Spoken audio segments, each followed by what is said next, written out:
Sparks packed up a cardboard moon, said we'll be back, but maybe not soon. 1600 in the dust today, 1600 more down the road someday.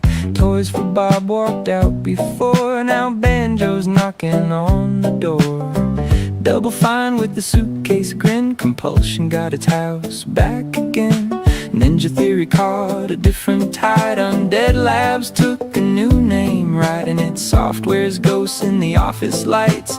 Doom guitars with no one left to fight. No disc, no buy, no compass, no map, everybody selling us the same old trap. Pull up a chair, put the truth on the table. No spin, no myth, no corporate fable. Round and round the bad news flies, green lights blink and blue dogs cry. Games get smaller while the suits get stable. We break it down at the round table. Sony said the future's fine, just rent the key and stand in line. 28 comes with a locked glass door, no used game bin at the old game store. Fans on fire with a cardboard sign, no disc, no buy on the picket line. Sony's betting that the storm runs dry, but collectors don't forget why. You can't trade a license with your friend, can't put a download on a shelf again. They call it progress, clean and bright, but ownership went out like a porch light. No disc, no buy, no compass, no map, everybody selling us the same old trap. Pull up a chair, put the truth on the table. No spin, no myth, no corporate fable. Round and round the bad news flies, green lights blink and blue dogs cry. Games get smaller while the suits get stable. We break it down at the round table. Black flag sails with a polished face, Edward's back in a prettier place. 84 on the critic seat, pirates somehow look more free than me. Banjos rattling in Microsoft's cage, Kazooie squawking from a golden age. Somewhere a spreadsheet learned to sing and ate the studio that made the thing. No disc, no buy, no compass, no map, everybody selling us the same old trap. Pull up a chair, put the truth on the table. No spin, no myth, no corporate fable. If the whole ship tips and the captains lie, we'll still ask who, what, when, and why. Raise your glass if you're willing and able. We call it live at the round table. No disc, no buy, no borrowed game, different box, same old flame. Green or blue if the truth ain't stable. We'll drag it back to the round table. Hello everybody and welcome. Hello and welcome. Happy Saturday to all those who choose to celebrate. My name's the Ginger Prime, aka Brian. See Patrick in the chat saying this intro song reminds me that Brian is in fact Texan. Yes, we've been having a lot of fun with the Gaming Roundtable podcast. I thought I'd open up today's live stream with that. If you guys don't know, I like to treat these live streams as kind of like a call-in live show for kind of like a podcast. So we end up talking about anything and everything. But today we are continuing to struggle our way through Dawntrail. I'm like in the 92s. I was already over leveled on Red Mage, got Red Mage to 100. In fact, let me just kind of show off where I am at progress wise. And I know people have been asking about like, hey, are there going to be updated controller guides? And that's the overall goal, to kind of have a kind of a send off, sayonara to the what they were going to call, what we'll call, really much now the reborn combat system, because everything with Evercold's going to be for us, like in terms of what I make, is going to be the evolved. I believe that's what the term was. In combat, but you can see here making some progress, got some hundreds on the board, working on Scholar Summoner now, and then we'll continue. My hope is to knock out all the magical range DPS, and then I might look at, I'm trying to do, I don't know if there's a right way to level, if there's a right first thing to level. We're gonna figure that all out together here today. But anyway, if you guys are interested, you can always come hang out in the Discord. I've got open lines. We can talk about anything that you want to talk about, and or you can be like Patrick and sound off in chat. If you catch this as a VOD and you're watching, Thank you. I hope you're doing well. If you want to support the VOD, you can comment. I think those are really good things to do. I think YouTube really likes those things. So anyway, yeah, it's Saturday. We're gonna be playing some games, and hopefully we can do this a little bit more before soccer season, sports season, school season kicks up here in the fall. All right, let's see where the heck I was headed. Oh, just over here. I don't know if this was new. I've been debating on this. So if you guys know, I'm probably going to ask questions like, is this like, my memory doesn't serve me 100% right. Like, to be able to mount on the move. Like, I think that's new, or it's some new to me at least, but let me know if I'm just misremembering things. Bobby knows something on this one. Here's tongue flaps about Pilu, peddler, and many flies who were attacked by the crazy hair bandit on the road. A bandit, you say? Thank you. That's been most helpful. My sister is clearly not here, though I wish I were otherwise. I must consider the possibility. Come, let's herd in many fires. Long time listener, first time caller. This is a lie. What are the top reasons you find Dawntrail a struggle? So it honestly, it boils down to, I think, a very simple concept. I'm gonna learn. There's some omnibus music. Why is Dawntrail a struggle? I think, obviously, this isn't Dawntrail's fault that I didn't play it when it came out, but I have not seen a soul in the new world. Like, NPC. It's like, that's an NPC.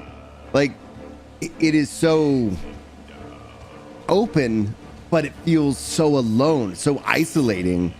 And that's been I could just teleport. What am I doing? We got the coin. We got the coin.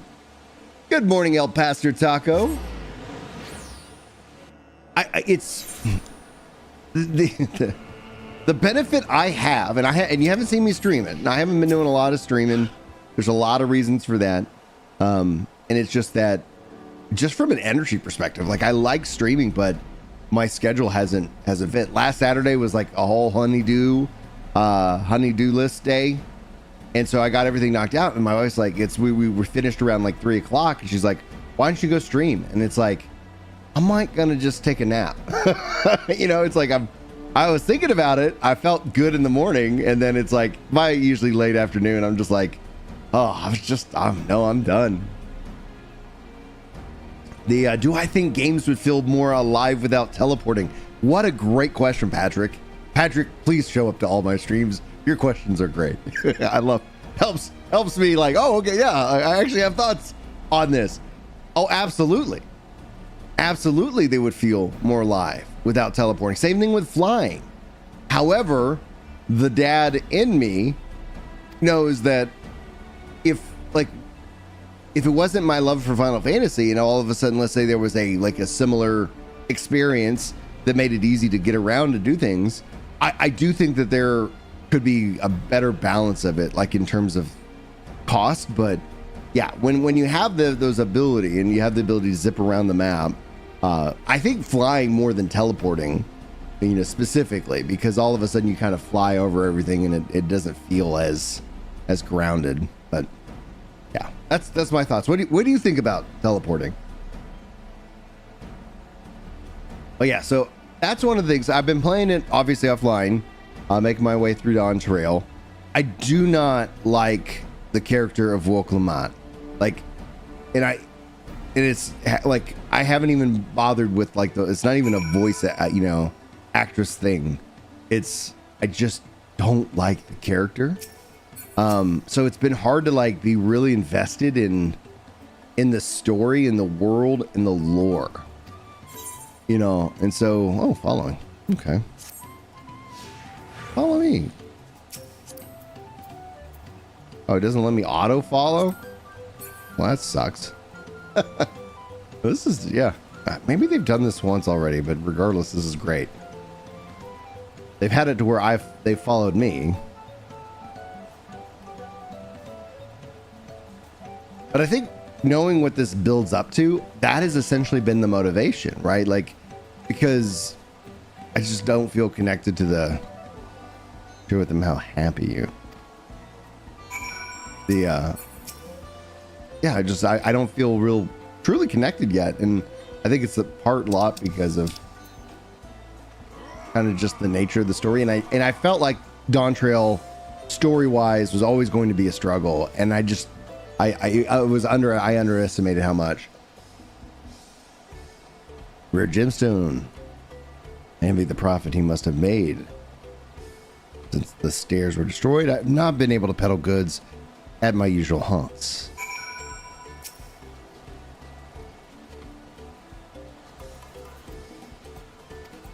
Let me continue.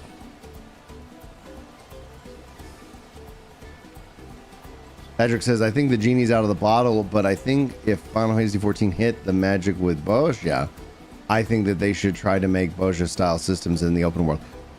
Dude, that is what I'm hoping. And I'm always trying to also kind of balance it with not having unrealistic expectations.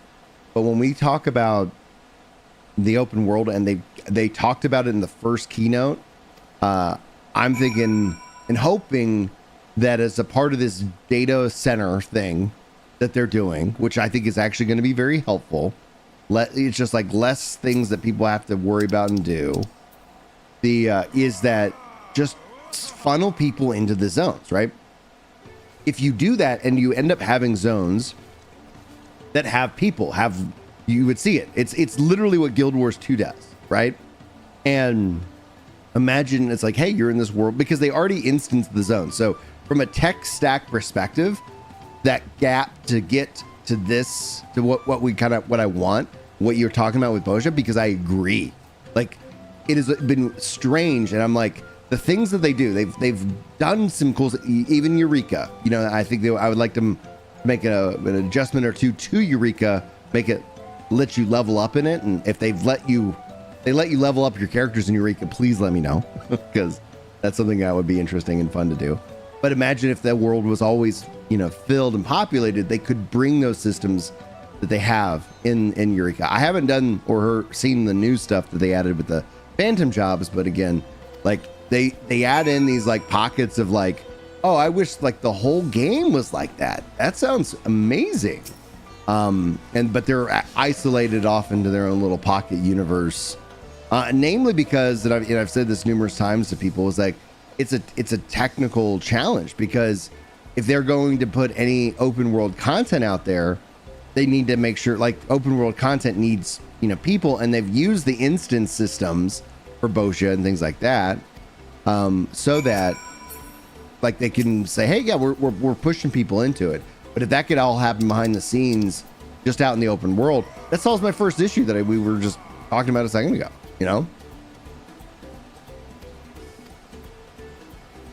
But yeah, I mean, great questions. I think I saw like the things that I don't think are going to happen with Evercold, but I do think that the stage is set, especially with the evolved combat system. Is like, I think this game would really be great if they added in, sub jobs, just ways to kind of make your character, and kind of your class and playstyle unique. Sure, there's going to be like an optimal or one of two optimal options for like the end game rating. But in terms of like open world content and a wide variety of content, having that freedom to kind of do those things would be really cool. Especially namely because they've really gotten away from class altogether. Like Summoner Scholar was like the thing that I was like, well, I mean, if they go and every class can branch into different jobs, that's cool. But then as soon as Heavensward came out, they're like, yeah, no, it's like, we're not doing that again. And they're still plagued by that today. That's where it's like man.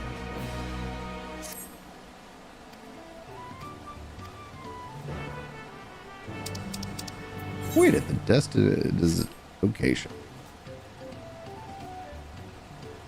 Oh.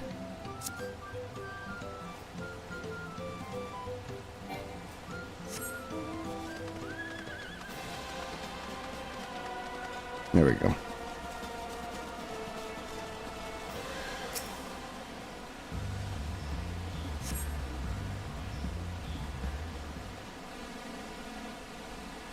Brian. What's up, Yaron? Happy Saturday, man. How you doing? Saturday. I didn't realize you were streaming. Well, I was thinking like last Saturday I got up and I was like, oh, I'm gonna stream, and then Julie and I had a huge honeydew list, and so we just kind of worked down the honeydew list, and by the time, and she was like, yeah, why don't you go stream? And it's like 3 o'clock in the afternoon, and I was like, or I could take a nap. And so I was like, I opted for naps, and I was like, I told her last night, I was like, we don't have anywhere to be tomorrow, it's, maybe I'll just get up and stream for a bit, and maybe then we'll go to the pool or something. I don't know. Sounds good. Yeah. How's your summer going so far? We've been unseasonably busy. I was thinking going into the summer that I was like, oh man, it's lazy summer days, and then it has not been lazy. Summer's been okay. It hasn't been terrible, but it also hasn't been amazing. Yeah.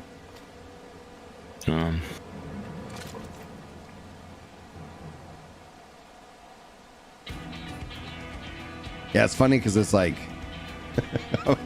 look at when was the last time I did stream? Because I've been enjoying video games. I was playing some Soul Calibur 6 last week, and I was playing I've been playing Dragon Quest 2, and it's just a handful of games, and I was like, well, at some point I'll get to stream and playing some of this, struggling my way through Dawntrail. How is it so far? It's not good. Painful. It's weird because it's I honestly thought Dawntrail was going to struggle. I don't know why I'm guessing because and it's it actually is worse than I thought in that regards, because I was like, well, yeah, we came off the back of this big epic moment in the game, this long, it's naturally you can't just continue that momentum, and I respect that they're okay, we're gonna take a pause, but it really is it's like a Marvel movie end credit scene. It just doesn't at the moment feel like it matters at all. Maybe that will change, right? It's okay, right. So and then with Evercold and what they've already kind of teased is oh yeah, this is they caught their breath, and now we're going with Evercold, So I'm actually really excited about what that looks like. And that's what it's that's kind of the motivation. That's the carrot on the stick now, because I was like, well, I mean, okay, it's the world, and I was talking with Patrick here a second ago, is saying that one of the things that I struggle with is I've been playing at different times, but I haven't seen a soul. I don't see other players. It's just this empty world, and I'm that is a real, I think, tragedy of the game, because the open world is sometimes some of the coolest scenery and set pieces. They could do a lot with it, but here we are. What are you playing, sir? I saw. Were you playing the First Descendant yesterday or the other this week? A little bit of it. How's that game? How's that game treating you? And I'm a pretty casual player, so it's treating me pretty well. It's the way to be, man. The people who are diehard, this is my one game, they're struggling. It's that sucks, bro. I mean, I haven't been playing a lot of games lately. I mean, I was for First Ascendant past week or two. I've just been doing the login stuff. Okay. The login bonuses. I hate those. But they work for a while, and then eventually I think it causes a severe separation. I'm tired of just logging in. Yeah, they do that for a while. I played Marathon, but I was lagging like hell, so the mid-season update is this week, right, or something like that? 1 second. I want to check out the PvP, 22nd? the PV, their PvE mode. I think that sounds interesting.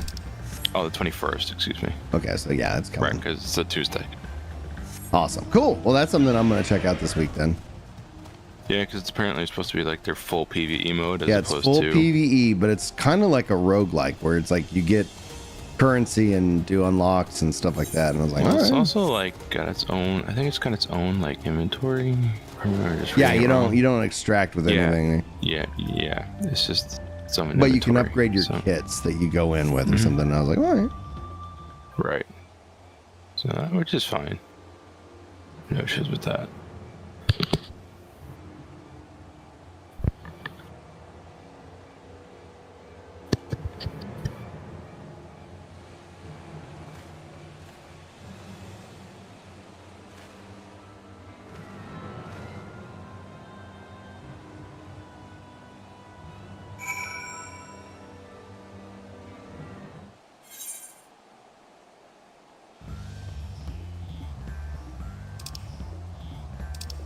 Well, I haven't done this in a while.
If he doubles back, I'm screwed.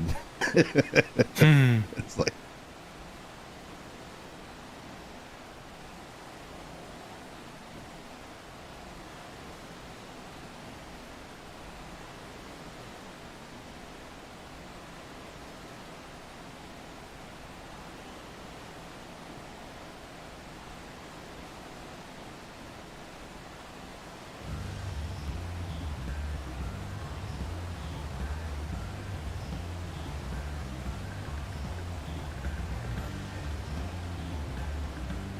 Sweet.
What's up, Mike?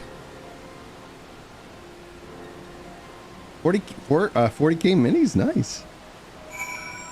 Nice. Well, hello.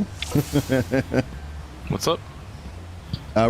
Mike saying that, hey, Ginger, Ryu sends his regards. Watching you while I paint 40K minis. Very nice. Good stuff. Oh, do I need to follow this guy now? Oh, now I gotta follow him without being seen.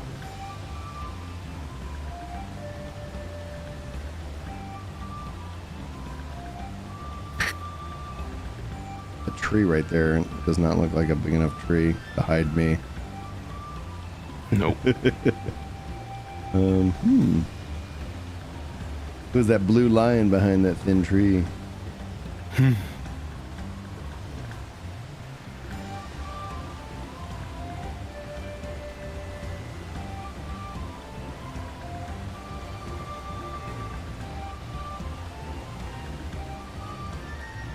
He does not seem phased. The other guy was like, he's like, I'm just going on. Yeah.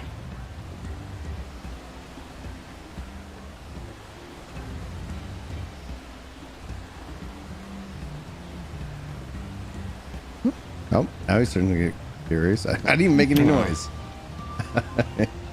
Scripting. The new set box drop. Damn, smoking the wildfires and heat today makes priming them impossible. Are you? Isn't that happening in Canada or around that area? I don't know. Like I've heard there's been some wildfires. Yeah, it's a bunch of wildfires in Canada. Depends on where you are that the smoke is making its way down.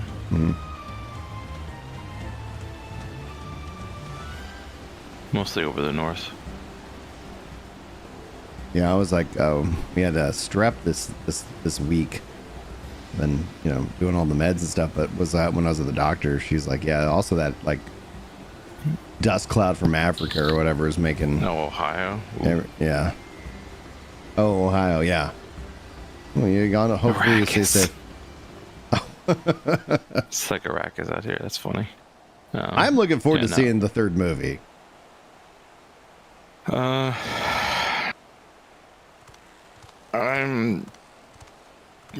Dune just isn't my speed. I don't think. I thought they did a good job with the first two movies. I for one am looking. I got tickets for Spider-Man, which I'm looking forward to seeing, and I do kind of want to check out the Odyssey. I just I don't know when I'm gonna go sit in the theater. Yeah. Oh, this one's voiced. That Mamulja. He's the one who kidnapped Walt Lamart.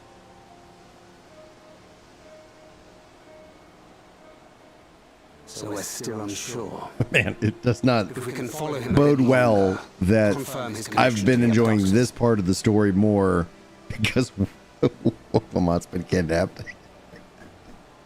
That will complicate matters.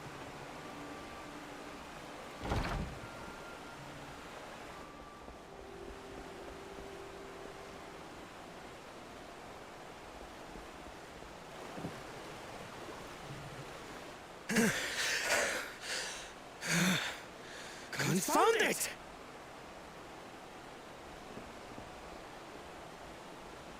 If I set out now, I can trail them along the riverbank. Do it! Even if it costs you the contest. What worth is the throne if I lose my sister By to the way, win you it? got Echo for your game. Just realized. Me? Yeah. Interesting. Very well then. Like it's I'll send double. word when I locate her. Till then, I suggest you save your strength. If I drop that, do you A still hear rescue it? attempt could turn ugly. Auto is doubling. What in the world? 1 second. Is my audio fine? Yeah, your audio is fine. That Hubigo Okay, just now. where is... I swear I've seen him with It being Bakur doubled Jaja. at? Knowing the way that monster works, he probably hired But now bandits after you to dropped kidnap it, her let so me he could just- steal her let's see. keystones. Ba ba ba ba. But even alone, my sister is more than a match for a gang of untrained ruffians. If I just turn this up, is it like Yeah, this that's is... good. Yeah, that's good. Ambushed That's or music, so yeah. deceived. You know, it's better now. Been there. Yeah, I just dropped the game audio. Something... Mm. Oh, I wonder if I know what I did. Hold on.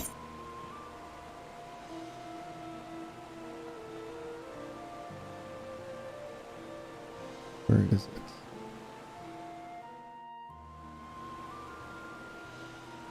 Yeah. How can I become when... All right, let's try this now. I'm afraid I've always been like this when it comes to Lamachi. The thought of her being in danger sends me into a Any panic. luck? Is that better? But isn't that how families should be? Nope, it's back to the way it was. All right.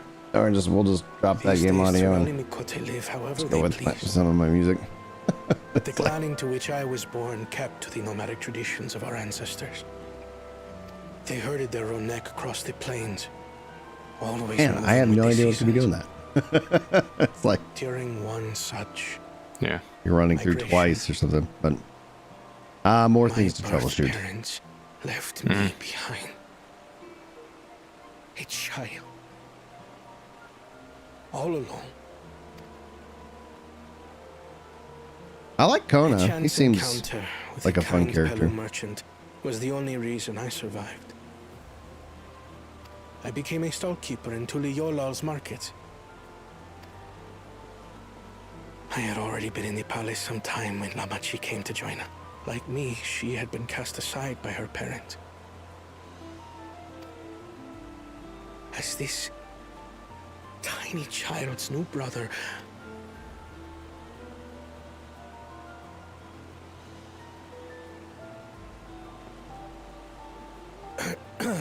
honestly, Mike, and I haven't. so, as you I mean, might I'm now only at understand, like I will 92, stop at so nothing to what? rescue her. Like 20% What? of the way through the expansion, assumedly. Yeah, like I feel like he was, and then Why at some release point the in development, they're like, motive oh, we're today gonna shift it. If we were unsure of their guilt before, then this surely proves it. Before we act, however, let us regroup with your comrades. Would you...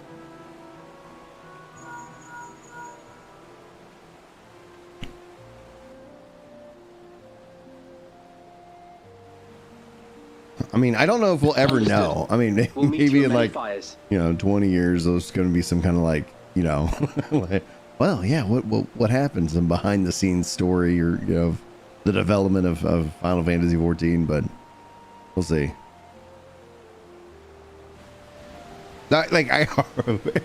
I've been paying attention more to him. Anytime Woke is on screen, I'm just like, it is, I don't know. It's not good. Not a good character. As far as I'm aware, no one likes Woke Lamont. I think there are a handful of people who wrote Loke Lamont who defend her to their like it's like their own credibility. It's like, no, don't, it's like to the point where they're like, yeah, we're gonna bring in more. It's like people don't want more of her. Like let her let her be this, I think essentially like with like Aaronvale, like obviously like I think they were going for some kind of very like anime style, like annoyed and overexcited, but they just didn't land it. So I was like, maybe it could have worked, but they just didn't. They didn't stick the landing, and so it's just they have Aaronvale, who is just like as I was saying, like when I first was introduced to her, like he sets the tone. Like the first impression I get of Woke Lamont is from Aaronvale's perspective. And then that I think could easily just like be like, oh yeah, she sucks.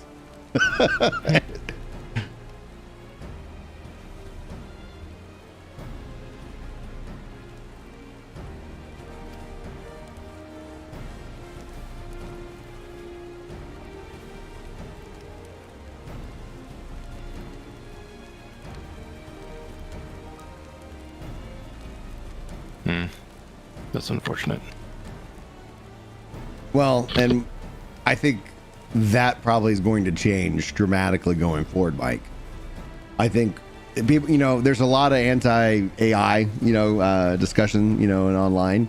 But I think one of the things that if it's like that brings a lot of value is just in translation, because I've been able on Twitter in real time, able to talk to people with a wide range of different languages, and we all understand each other. And I'm like, this is great. Holy crap. Yeah. And then SE laid off everybody, like all their Europe and American, they're like, no, we're done. And I think that was perhaps the right call. And now we're getting Final Fantasy Resonance. I'm really excited about that. I'm really excited about playing that this fall. Man, this October is going to be insane, guys. I need like a few more weeks of PTO so I can just like take off and just play through these games. I've been working on my backlog, which has been very helpful, but I'm like, my goodness, Final Fantasy Resonance in October, No Rest of the Wicked 1.0 in October. Gears of War, I'm looking forward to that. It's not a game I will stream or whatnot, because no one cares if I like Gears of War or not, but I'm like, I just have played all of them and beat them all, dude. Oh, and then Kingdom Hearts 4, I think, they didn't give us a date, but they said it's coming next year, right? Which then I think gives them kind of an out to say like, oh, it's delayed till 2028 if needed.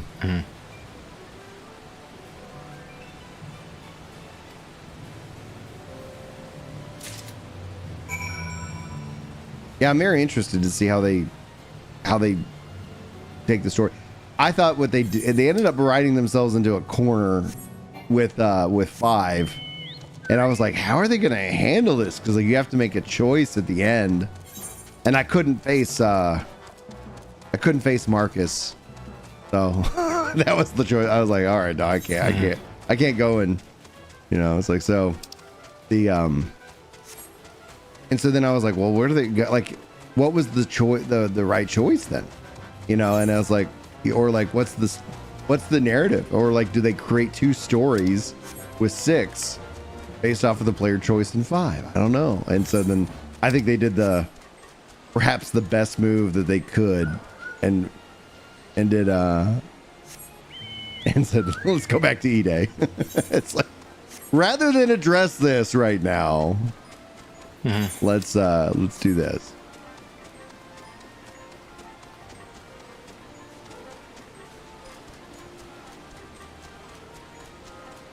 Oh, and Dragon Quest Monsters in like, I think December.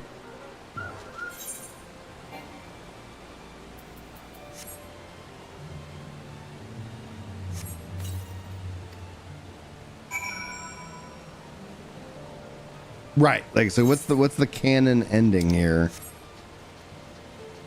And it's like, it kind of paid some. Now, I don't know if it paints them in now, but you think culturally back to a couple years, like they couldn't, like, do you think they'd get grief if if it wasn't the white guy who died? Like, I don't care either way, but it's like, I just gotta like, well, who died? It's like, well, we had to pick this, it's like, no, it's like, I like JD. It's like, I like all of them. And then of course, obviously, like, if you played the original 3, one of the main characters, does die, which sucks because he was great. I'm looking forward to seeing him again in E-Day. So it's like, gosh, they do have, like, the game has this ability to have these great emotional impacts.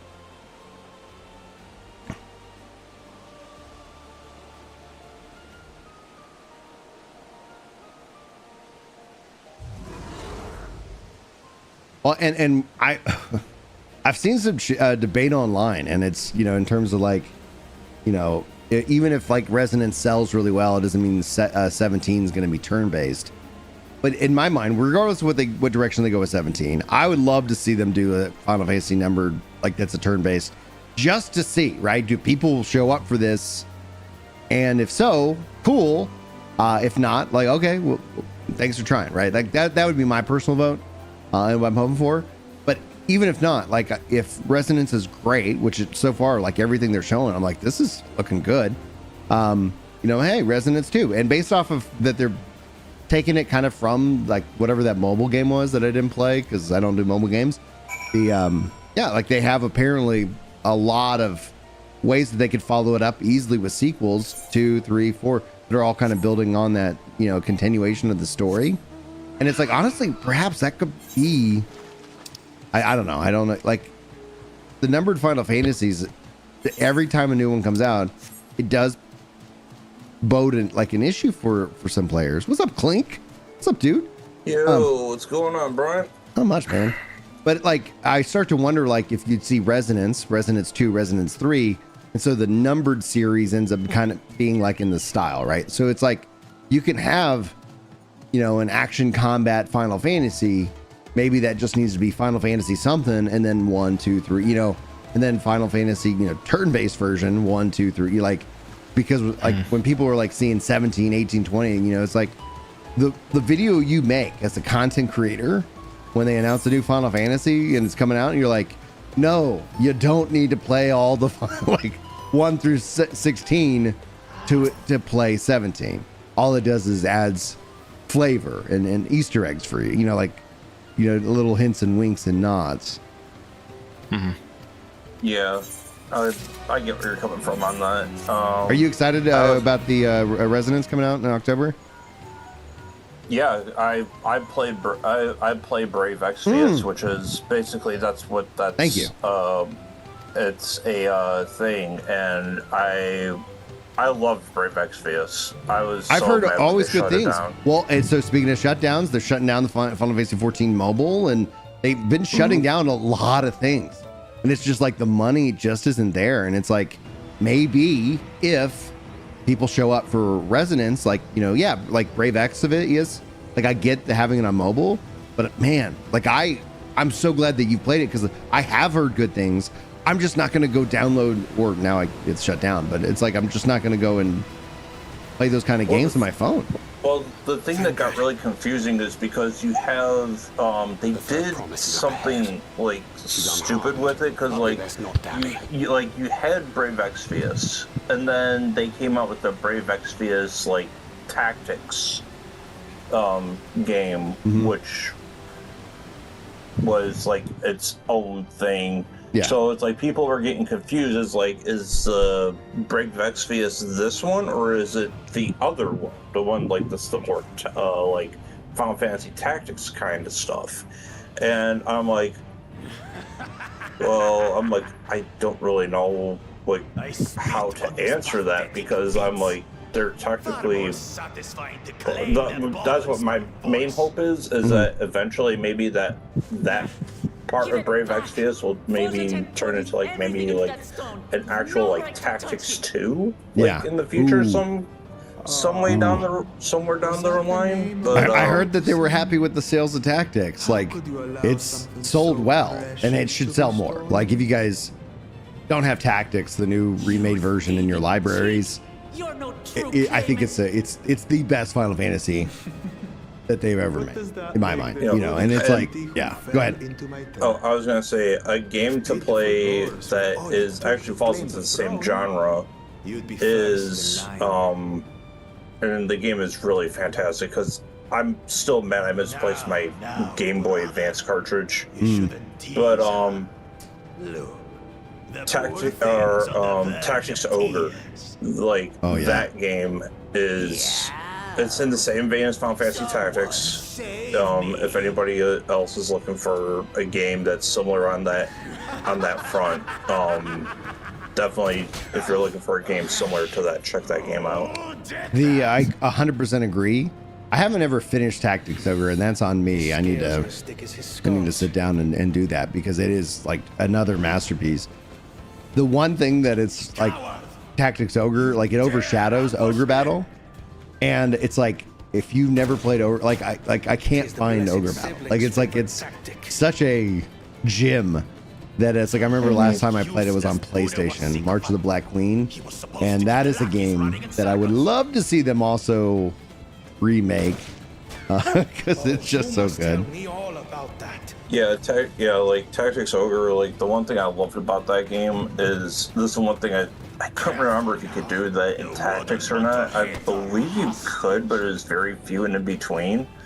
But I know that in Tactics Ogre, I'm sorry to go off the topic of the Final Fantasy stuff, Oh, but it's all good. in the I love the fact that like when you got into a fight and you had the main boss, you always had the chance to recruit that boss to your party Not to be underestimated. or anybody on that opposite team. So I'm just like, that was one of the things that caught my attention in that game. I don't know, it's just like, I love it. Like, and I'm still mad that I misplaced that game, and I misplaced my first Golden Sun. Yeah. And I'm just like, I had them when I went up north, and when I came home, I no longer had them, and I thought I left them in my van that we sold, and I looked, and it was just gone. Mike says, so also fun fact, I just found out that until recent that Marcus is also Jake from Adventure Time. He's also Bender from Futurama. Like, he is a great voice actor. Put him in more things, please. I was good. Oh, you're talking about the guy who voices Bender? Yeah, so he vendors Jake from Adventure Time and Marcus Phoenix and all that good stuff. Go ahead. Yeah, he also voices Waka in Final Fantasy X.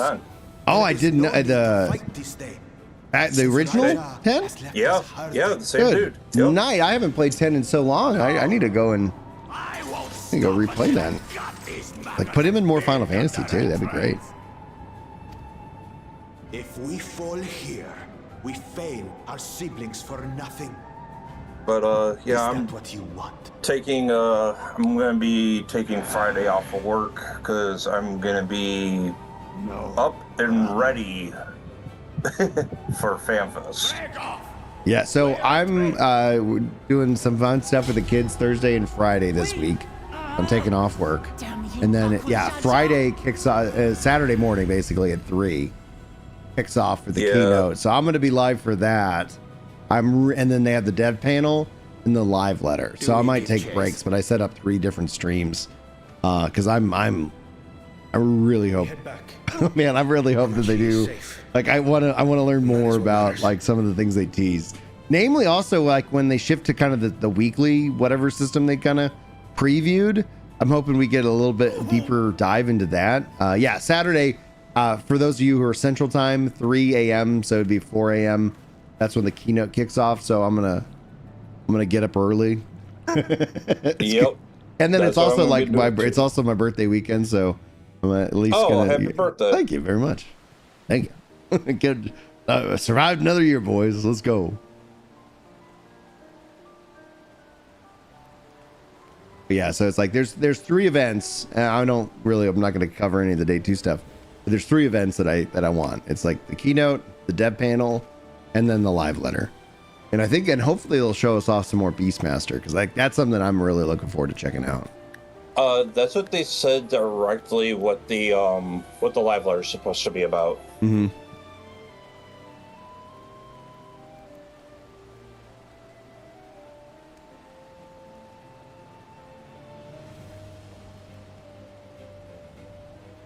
Yeah, so as I posted in a couple, I don't remember if I posted it on the Work the Game Discord, but I just wanted to let people know that they do there's 2 different start times, but the overall start time for FanFest and Into the Live Letter does start at 3, or starts at 4 my time, and then it will, because I'm Eastern, right.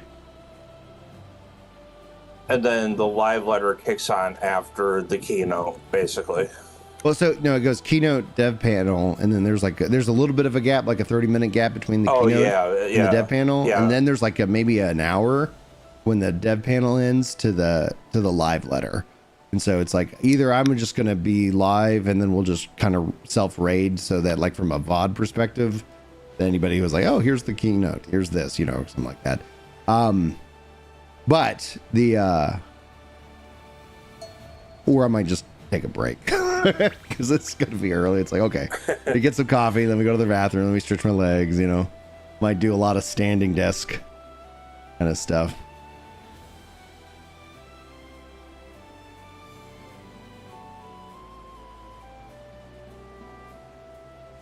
And I don't mess with those those energy drinks, Mike. So like as I've gotten into my 40s, I'm like, I just like I'm max 2 cups of coffee a day and then nothing.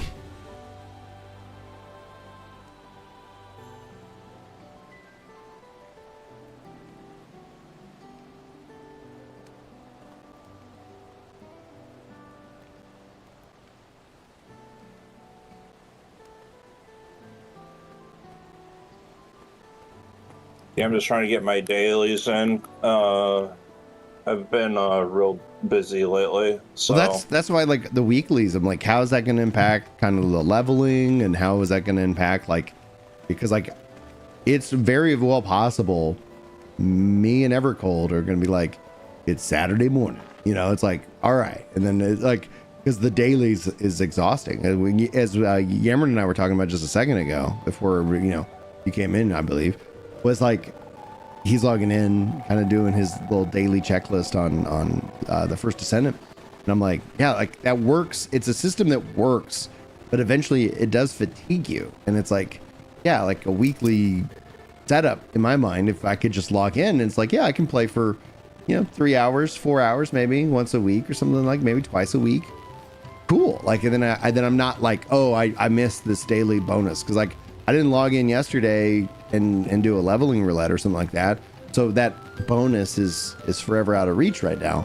I'm hoping that with Evercold, that all of a sudden that's like, oh, I have, I can run 3 leveling roulettes. That was fun, and it's like, hey, cool.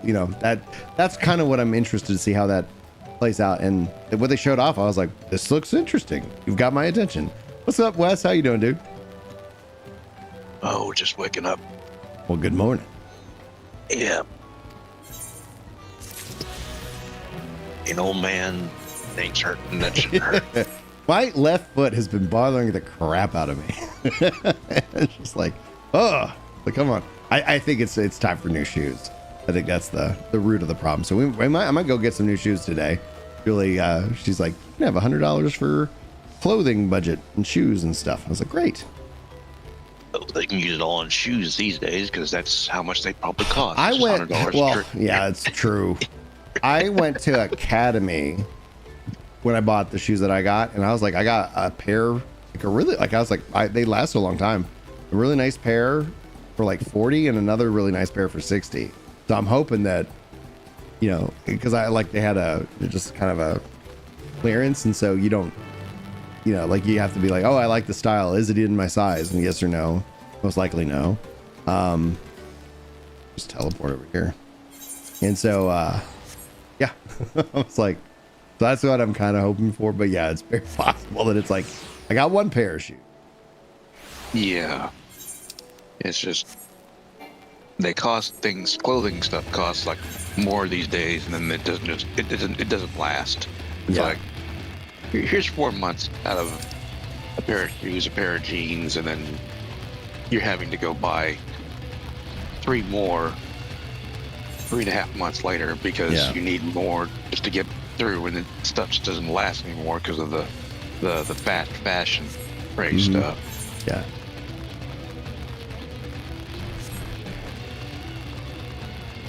I have stayed away from 14. I'm basically waiting for Beastmaster. That's the right strategy. Like, people who are like, I think the thing that really just hurts gaming and streamers in general is like, or just like when it's like, I have to play. Like, I have to play. This is all I can play. It's like, man, like, no. Yeah, come in, Gabe. What's up? You can come in. Yeah. I don't know. Good morning.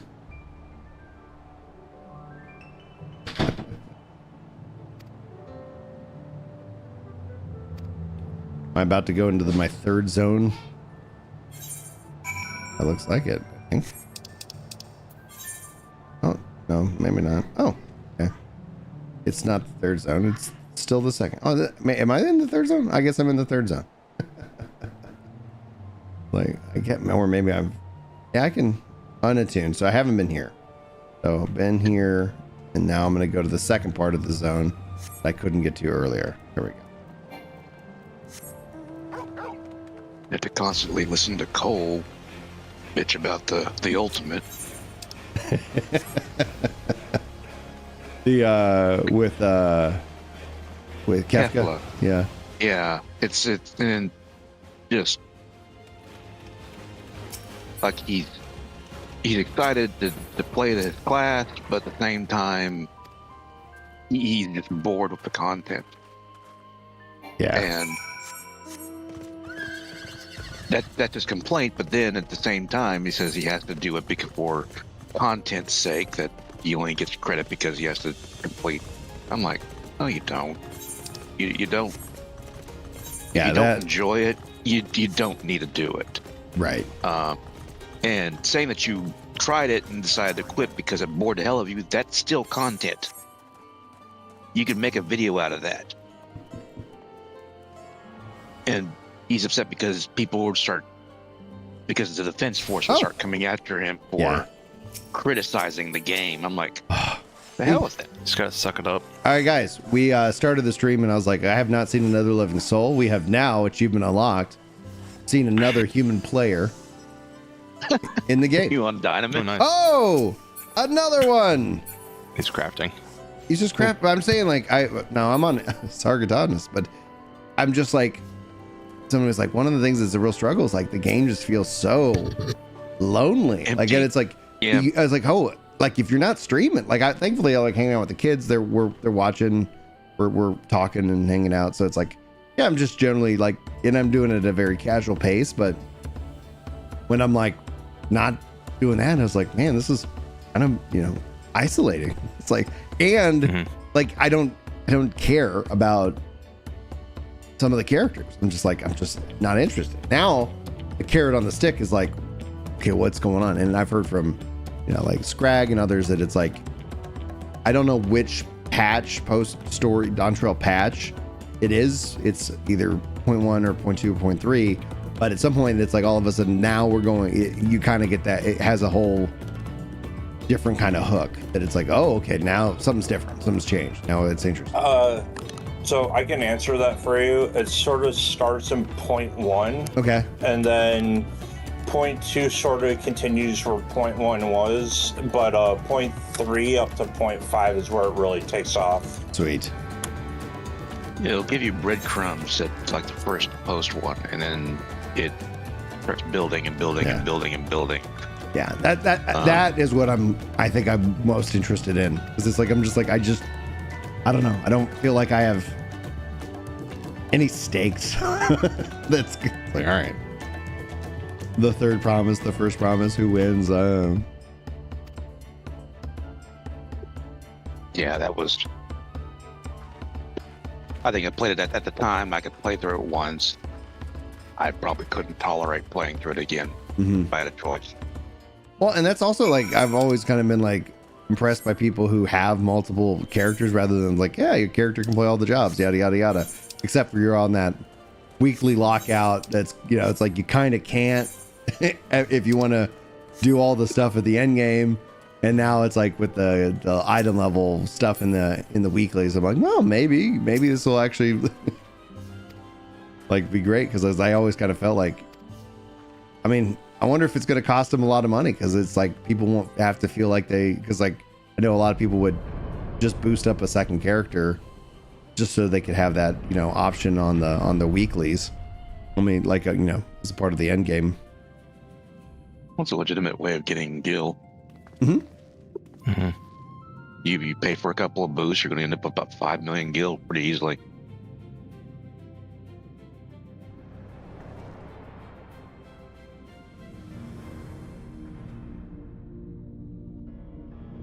I mean, my character on in worked game is just, it's sitting at all, it's 5 playable jobs to and I possibly now have to have a 6th playable job if I ever want to have the all each job category ready, because now we have to have 2 separate tanks. You have to have a main tank and an off tank leveled up and ready. And then you have to have a ranged physical and a caster and a healer and a melee leveled up and ready, so you can fill whatever role that you want to fill. And so we're only going to have 2 choices for main tank right now, which is either going to be Paladin, whatever the new one is. Yeah, I think it's a gun shield. It's like, I'm not going to be surprised at all if it's like, hey, we thought that was cool.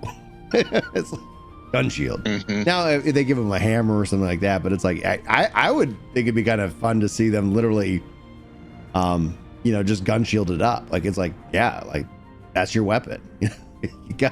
you got shields, they got guns. Not a gun and a shield, but like he had a gun shield.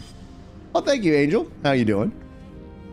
Or it's like a holy paladin kind of thing, where it's and I think that's more practical, like, because you could do the hammer, you could do like hammer, but like it is going to be hammer shield, like whatever it is, it's probably going to have a shield, and it would make sense that if they, like, from a technic stack perspective, it's like, yeah, the paladin with the shield, they're the only real shield class.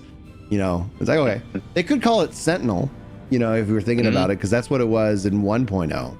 Because you level up shield as its own class, sentinel, and I was like, oh, they could call it sentinel, and maybe it's got a weapon of some kind, but it's also the shield.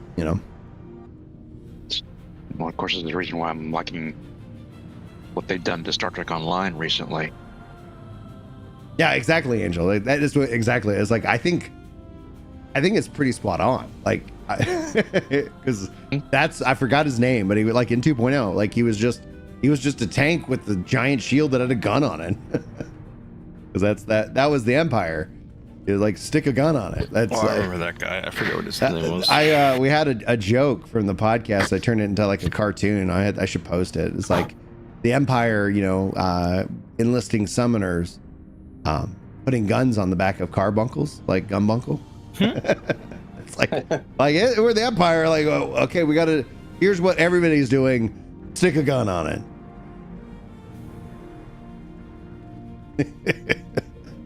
I need to find that. That's been a while. I got all my like old cartoons. I'm hoping for a Wacom. I need to get a new Wacom tablet. I can start drawing again. Oh, woke Lamont. What? 93. I am not 93. I'm the duty finder. Leveling. I'm gonna take the healer bonus. It's one thing I didn't really have much of an issue with when I leveled up the first time. Is that it was just, you never thought that you had to do extra leveling, but that's what probably made it kind of boring at times. Mm-hmm. Hey, what's up, bud?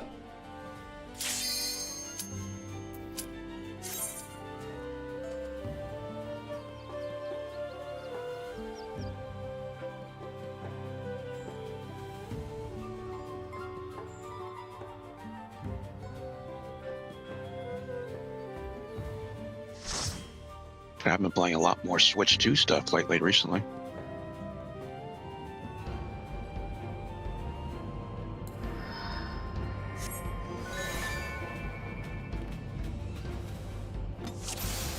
Yeah, I've been playing a lot of Red Dead Redemption 2. My friends at work convinced me to play it. I've never played that one. I've been really enjoying Donkey Kong Bonanza. Nintendo. So I will say one thing: the story and everything from what I've seen from RDR2 is pretty good, but it's definitely a game you do not want to play around your kids. Yeah, that's my big limit. It's like, okay, stop running. Okay. I've seen some stuff in games, and let me tell you, that game takes the cake. This is Rear Admiral Felicia Carey. For a second there, that mic was jumping in the chat. Sound effect. That was mine. It was because I've been enjoying the new update to Star Trek Online, where they added a lot of open world stuff. Nice. I'm hoping for more open world stuff in Evercold. Yeah, but yeah, thanks, Angel. Yeah, Gwynth Irvana.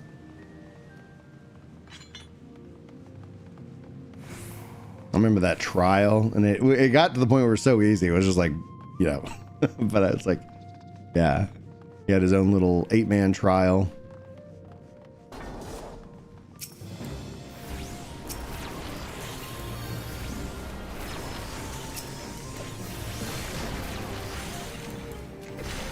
You made it just in time. You have limited time to repair beam turrets. Enemy ships I'm are inbound. Getting your feedback. audio.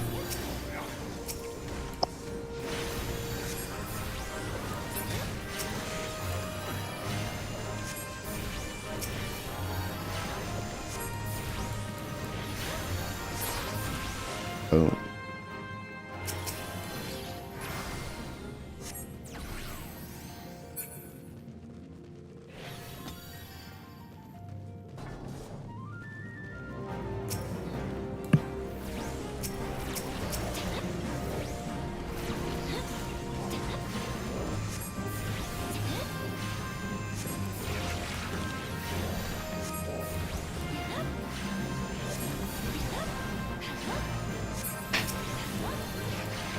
Yeah, what? What is that?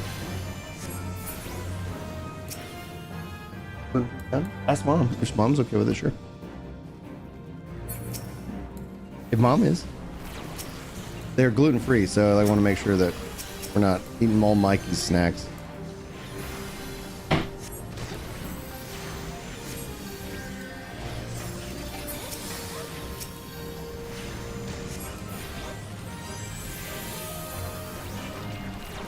And I cannot wait to play with the evolve mode. I really hope they knock it out of the park. Because there's just some things I'm like, man, why is it this way? Angel says, did you hear about Star Trek Magic the Gathering card? 7 card. Each cards will 200 each in the original actors' signatures. What? I have not. Yep. I don't know if Wes has. What's he saying? Yes, I have. Yes, I have. What is that though? Like, what's the context? It was just Magic the Gathering with a Star Trek theme. Oh, okay. Like they did with Final Fantasy? Yeah. I don't know how long it's going to last because I think Magic the Gathering is struggling as a company. Yeah.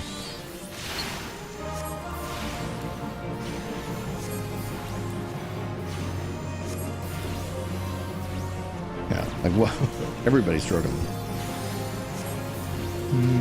Not everyone. Well, not everybody, but like more than anything else. It's like, at least in my world, I'm like, oh, layoffs? There's a lot of layoffs over there? Oh, man, that sucks.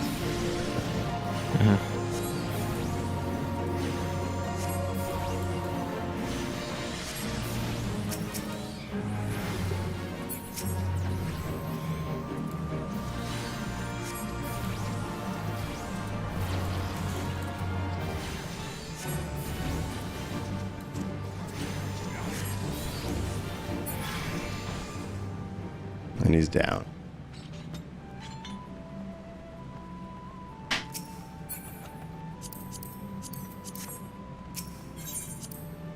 Yeah, you can open your egg. Go crack it and then peel it under the sink. You gotta tap it on and then do it under the sink. I'll get it started. Okay, and then you go and put it under the sink and peel it. So, it's not smashed. I just cracked the shell. Nation wouldn't have stood a chance without her. I'm getting that game audio again. System has been secured. I wonder. Oh, it's like Stream was saying that they were having the double game audio as well. I was like, I wonder if I'm routing the game audio through Discord, and that's where the double was coming. I was not.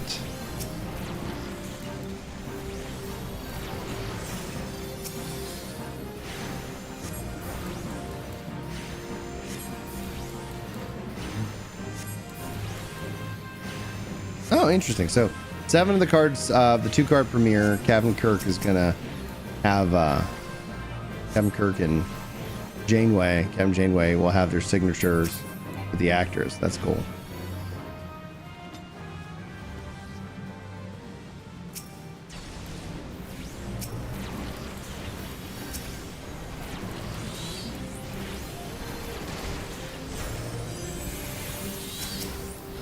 Same.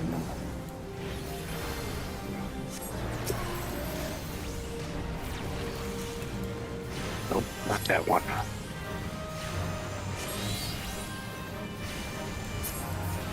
Audio. High picture.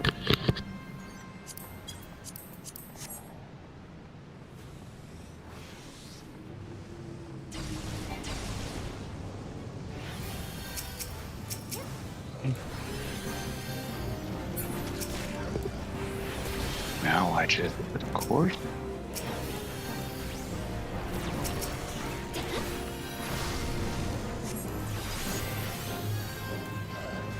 Also, hear me okay?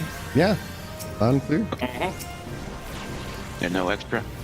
Yeah, no extra. I was having extra this morning. I don't even know what was going on because I was like, I don't know why it's capturing twice for the game audio. Yeah, the headset's supposed to the noise cancel anything outside of its microphone range, but apparently it was capturing the game speakers. I'm just piping the sound through the headset now. Mm-hmm. So hopefully you shouldn't hear that anymore.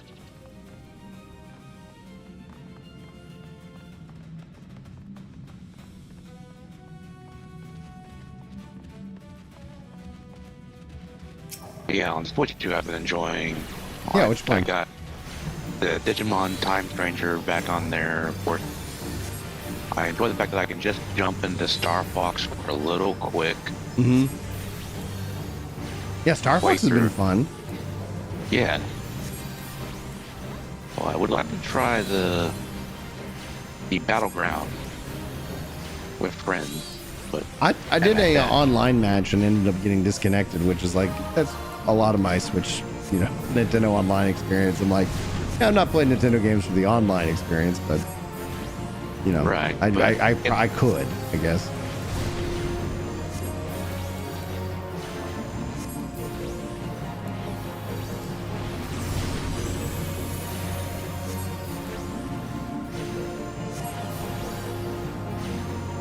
And I am wishing they'd let me use fireworks in my neighborhood. Burn ban or something? No cattle egrets. Of course, a shotgun would take care of them too.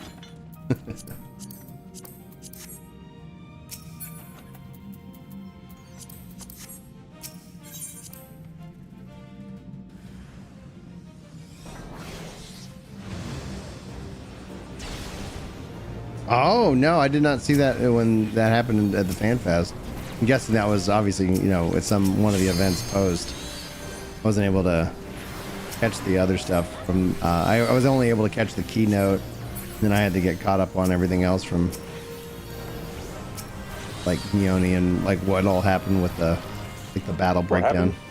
Like, from the NA Fan Fest, because, like, I was able to, like, catch the keynote. Yeah, but no, I was there. You were physically there, but I was saying, like, when it came to the battle comment, he said, Angel said, I hope you saw the Fan Fest where Yoshi signed a card from a fan from Magic the Gathering, the Wandering Minstrel. Like, oh, I missed that. That's cool. And now that card will go on eBay for $10,000. Assuming that, somebody wants to spend that money. Like, you say, hey, Brian, you want this card for $100? Sure. 200? Nah, I think I'm okay. It's probably going to get destroyed, like people like, unless you put it in one of those, like I get the physical media, and that people are upset, but I'm like, I really like that my games are digital because I don't lose them because they don't break. There's been so many games I'm like, can't play that anymore because the disc is, scratched up or something.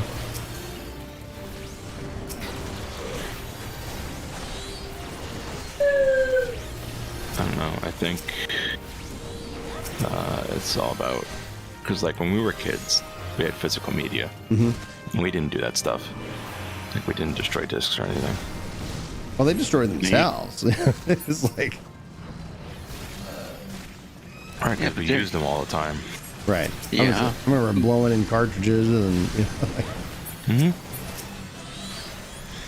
But then you had But even like during like Xbox 360 and PS3 days, those discs really didn't scratch up so easily or get destroyed so easily unless you literally took the disc and tried to break it over your knee. Yeah. And physically actually destroy the disc.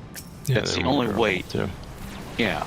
That's the same way. And that's the way it's been through the PS4, PS5, is that those discs, just because of the nature of the coating, they don't scratch. It's like almost the scratchless coating.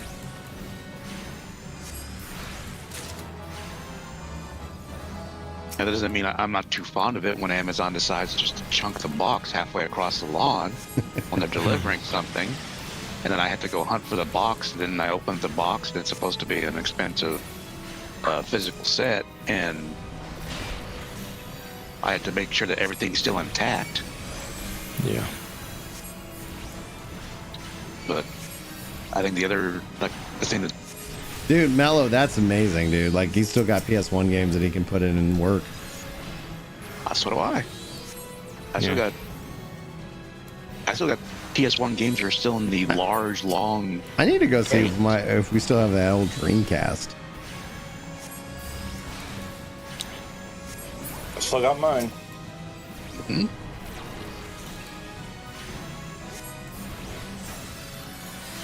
How many times I do think the like with this insane cost of gaming and the continued rise, that it's just, I think it's just going to push people into like the used market, which obviously like they don't want. They want, like, that's why digital pirating.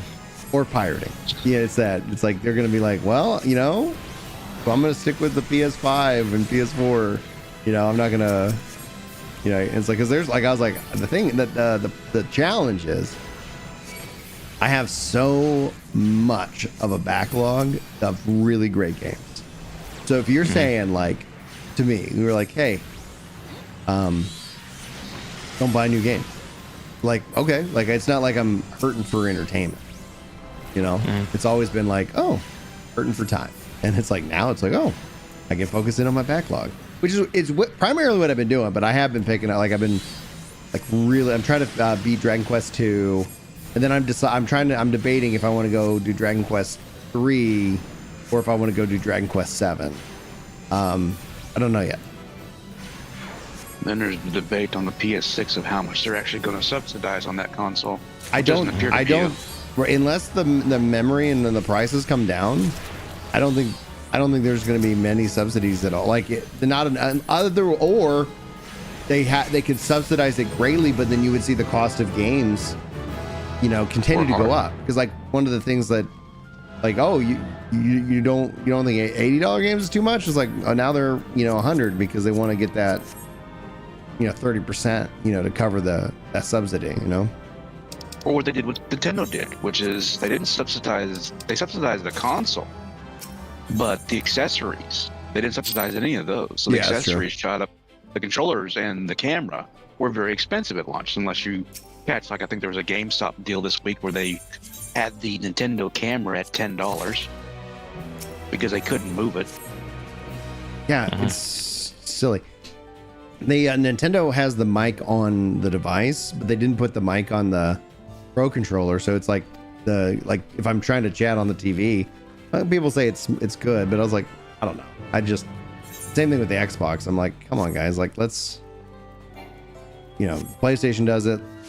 Let's make it easy. Because like when I'm playing on the Xbox ROG, I was playing with Yamron.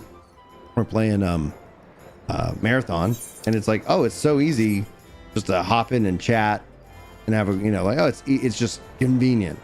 And it's like, yeah, on an Xbox, I have to go get a headset. I don't have a PlayStation, so it's like, okay. But yeah, the PlayStation at least puts it on the controller there. Yeah. Like, okay, that's all I need. And of course, the other thing with PlayStation's all digital thing is that they've already proven what's happened multiple times when their network goes down. Or you get your account hacked, and like, oh man. Well, yeah, on multiple occasions. Like even last year, their network went down. People's like, oh, all my games don't work. My library's gone. There's no network. Mm-hmm.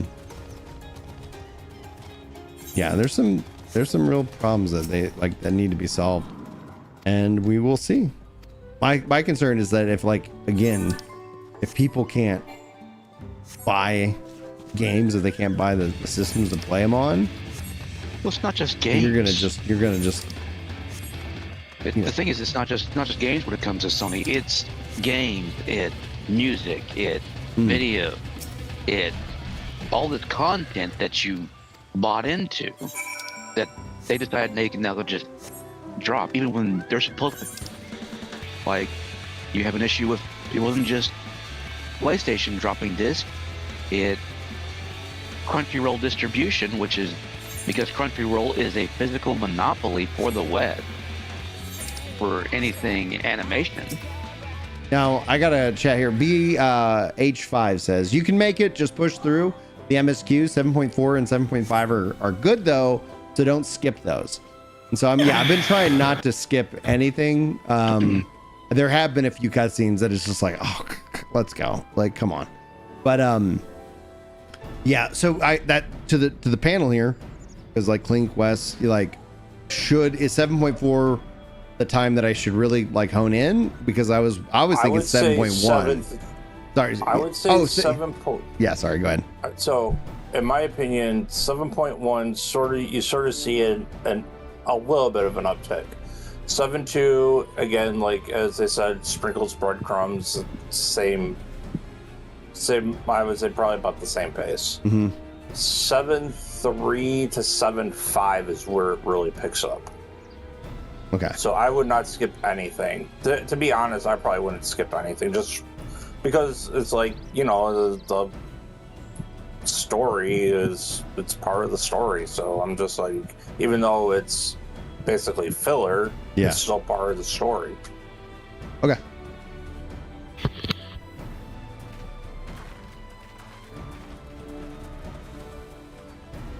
But yeah, no, 7.2, I remember 7.2 now. Yeah, no, 7.2, I think you could skip. If I'm remembering correctly, I don't know, my patches are all sort of like jumbled together, but I definitely know 7.3 to 7.5 are where you can just tell the story and artwork. You're like, did they go back to the original story director?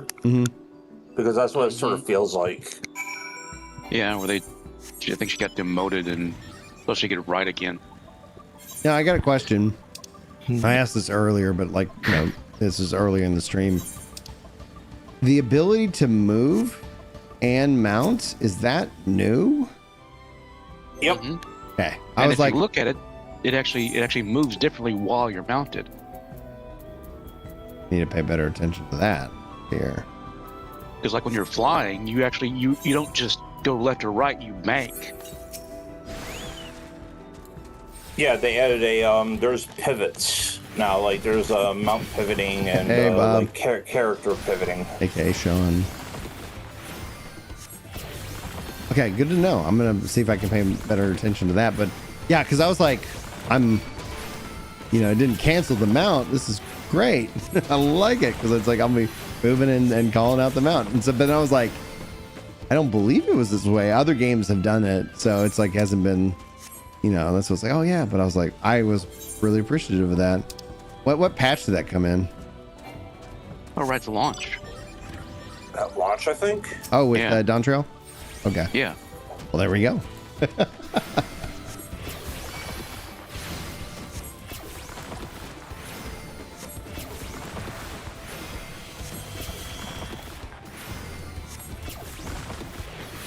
I do admit, the one great thing I'm going to love about the new expansion when it comes out is going to be the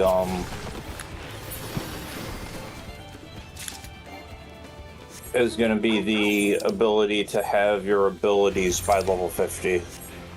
That I'm hoping we also see a little bit of adjustment with level sync too, but regardless, yeah.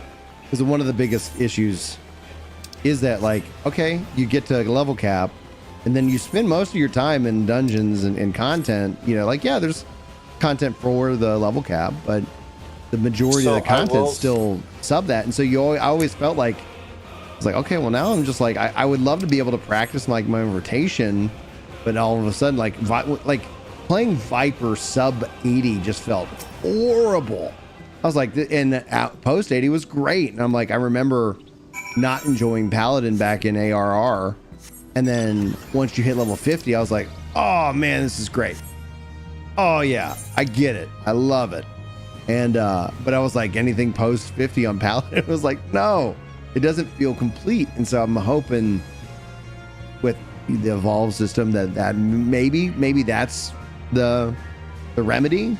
And if not, then it's like just like, you know, oh, you're gonna break the difficulty. Like like every expansion comes out and it's like all the previous content is just becomes so clearable. Anyway, go ahead, Link.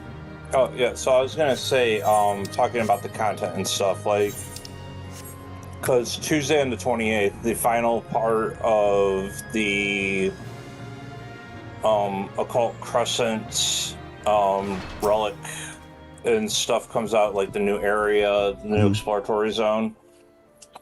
And the Occult Crescent, don't get me wrong, I still haven't done Fork Tower Blood, just due to, like, I just don't have the time to do it. Yeah. And with the difficulty and trying to learn all the stuff, and it's just I don't have the time to do it right now. But they are in regular Occult Crescent for doing like the fates and whatnot. They actually did put an actual like level sync in that area, so you can do it at any time. You don't have to be in the specific fate. Like it's in the actual zone. All right. Savnir says the story is a 2.x and a 4.0 to 4.4 style X campaigns where the world building and the lore are sprinkled in, where the payoff is very well delivered. People mad about it, but just needed. You can't start the story without some expanding world building and other things. I hated 4.x, all of it until 4.5, and then the lead up to Shadowbringers because I couldn't see the forest through the trees. With Bozja though, like my complaint, especially when it came to Stormblood, was that it didn't feel complete. It felt like there's always this threat of war, and it's like, well, that's what this expansion's about, and we didn't get that until we got Bozja in Shadowbringers. So in that way, like it did complement to the point where I was like, oh yeah, okay, this is great. I'm enjoying it, and I wish they would have, you know, like just had the guts or the ability to make, you know, Shadowbringers like, hey, here's this war, and I was always just kind of hoping that like it'd be cool if there was a mode where like the Empire is taking ground and you need to go and push back and take it back and whatnot. But you know, it's easier said than done design wise.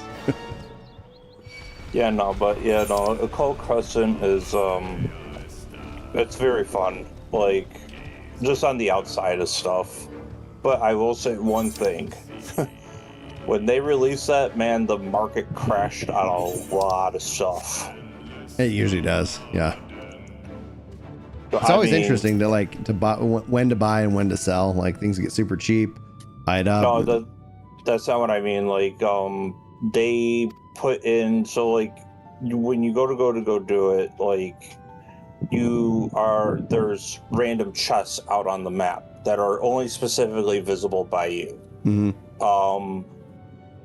You open those chests can have anything from a useless item to something that would be really good. Like, for example, in Eureka, was it Pyros for the Elders mount? Mm-hmm. You can find that in there. So it drastically dropped the price on a lot of, like, rarity items and whatnot, because they made a lot of the rarity items way more easier to obtain in there. Yeah.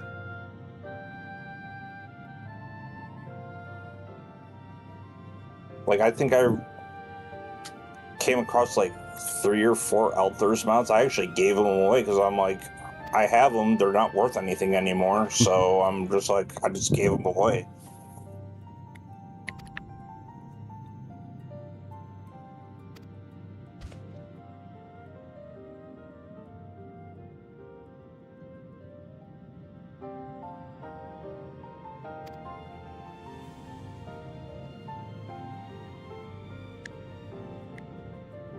But yeah, with me, I moved over to Siren, so it's just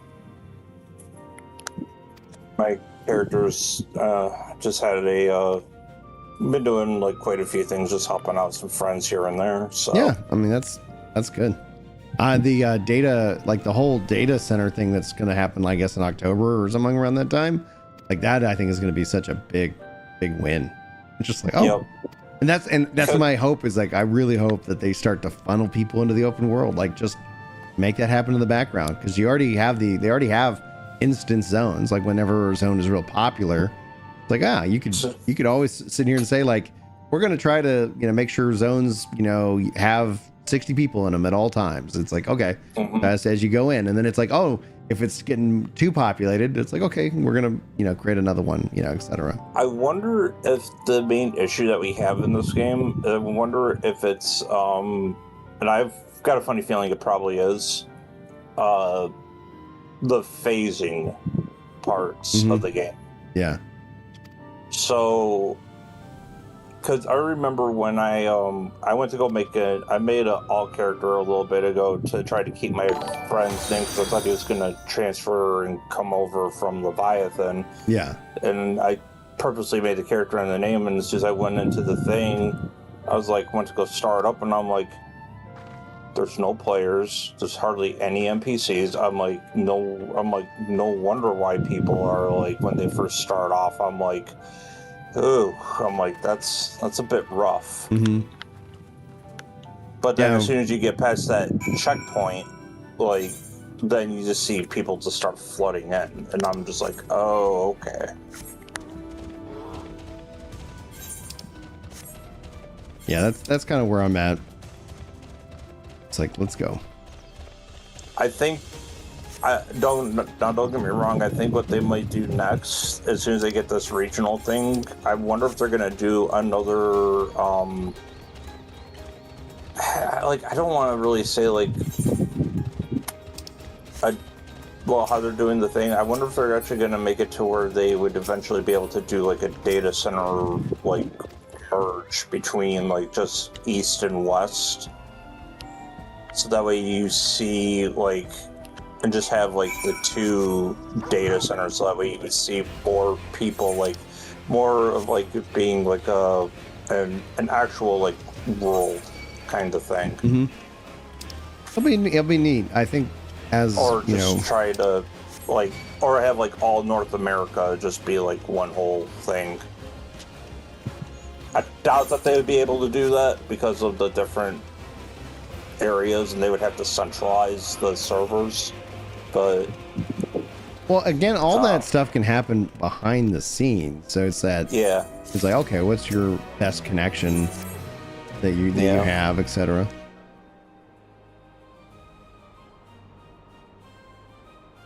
No, that's why I was just wondering if they are planning on doing something like that in the future. Tall mountain. Because it sort of seems like it's sort of going that way. That makes sense, right? Because it's like one of the things that I think does kind of hurt community in this regards is that, like, hey, let's say you want to play with your friends, and it's like, hey, y'all got to coordinate the server, the date. Like, there ends up being so much more coordination before you make your decision, as opposed to like some of the modern style games. It's like, we just handle that in the background for you, and you can just play. And so like, you don't have to like, oh, because like right now, like when let's say Scrag is like, oh, I can't get on SAR because it's popular or something. Well, okay, let's we'll go to a data center that people can log in on and play, or in World. It's like, okay, imagine the game just handling that. It's like, oh, cool, like, hey, we're friends. Boom, call it a day. And you can have your home world or whatever. But it's like, yeah, I do think that we'll see that continue to, which is ideal, right? Because that's what's going to actually, in my mind, define the MMO, where it's like, I'm on this world, I see people all the time in the cities and out in the zones.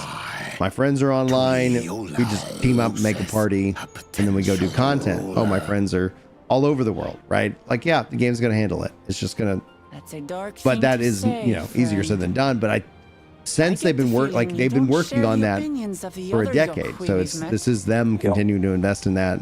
I think what we'll see with the data center cross-world data center stuff that they're adding in. That's going to be huge. And then my hope is that they're, you know, when they talk about investing in the open world, they're like, well, let's just put people, you know, if you're going to make open world content, put people in the open world. And then that's how that stuff gets done. Otherwise, like, I'll see a Fate and I'm like, that's just me. But I'm like, I see a bunch of people doing a Fate. I'm like, all right, I'm going to just go do that. You know? Because, like, otherwise the stick has to be the rewards, which when I looked at a lot of people's complaints over the last, like, year, because I remember Yoshi P saying 7.3, they're going to be able to start doubling the rewards. And then around 7.3, it's like, we don't have the resources. It's, you know, like, it's like, oh man, they're struggling. Because I think they're investing in a lot of crazy things that aren't panning out. Like, there's been, outside of like a handful of things, like I looked at Foam Stars. I remember their big push for NFTs.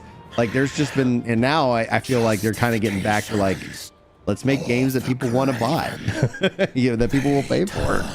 And so I think that's, I think honestly, that's good. And so you start looking at like, okay, what do people want? You know, and they're bringing the game to Switch.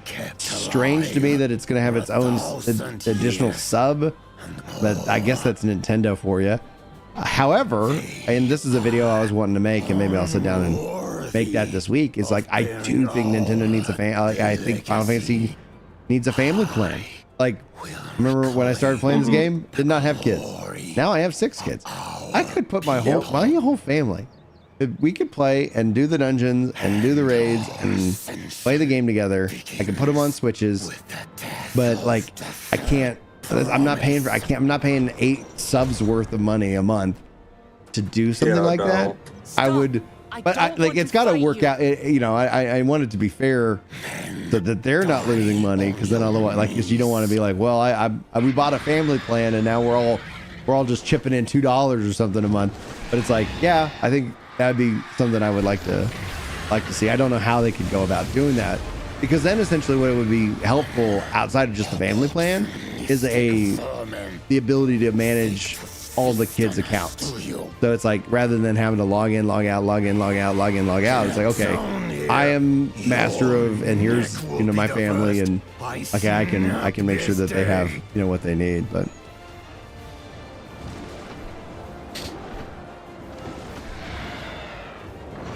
yeah, I was gonna say, going back on that whole thing with the server thing, as you were saying, that's actually sort of one of the reasons why I did go to Siren, is just because it's just like,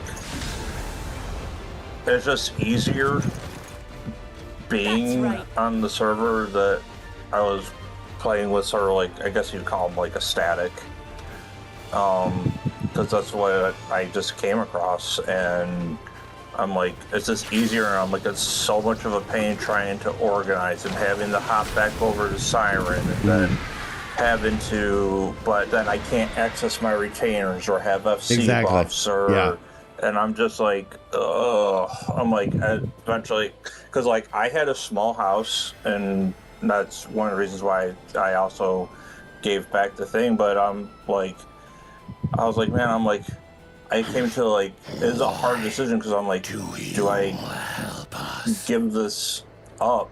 Because I'm like, I don't really. I didn't put much thought into it. My legs were moving before I knew really what was happening. wasn't wanting to give it up, but at the same time, I'm like, sometimes you just got to do what you got to do. So I'm just like, all right. To get to know each other, before I could learn more about you. Yeah, Sir Bob says it's kind of like how WoW does it. And it's like, yeah.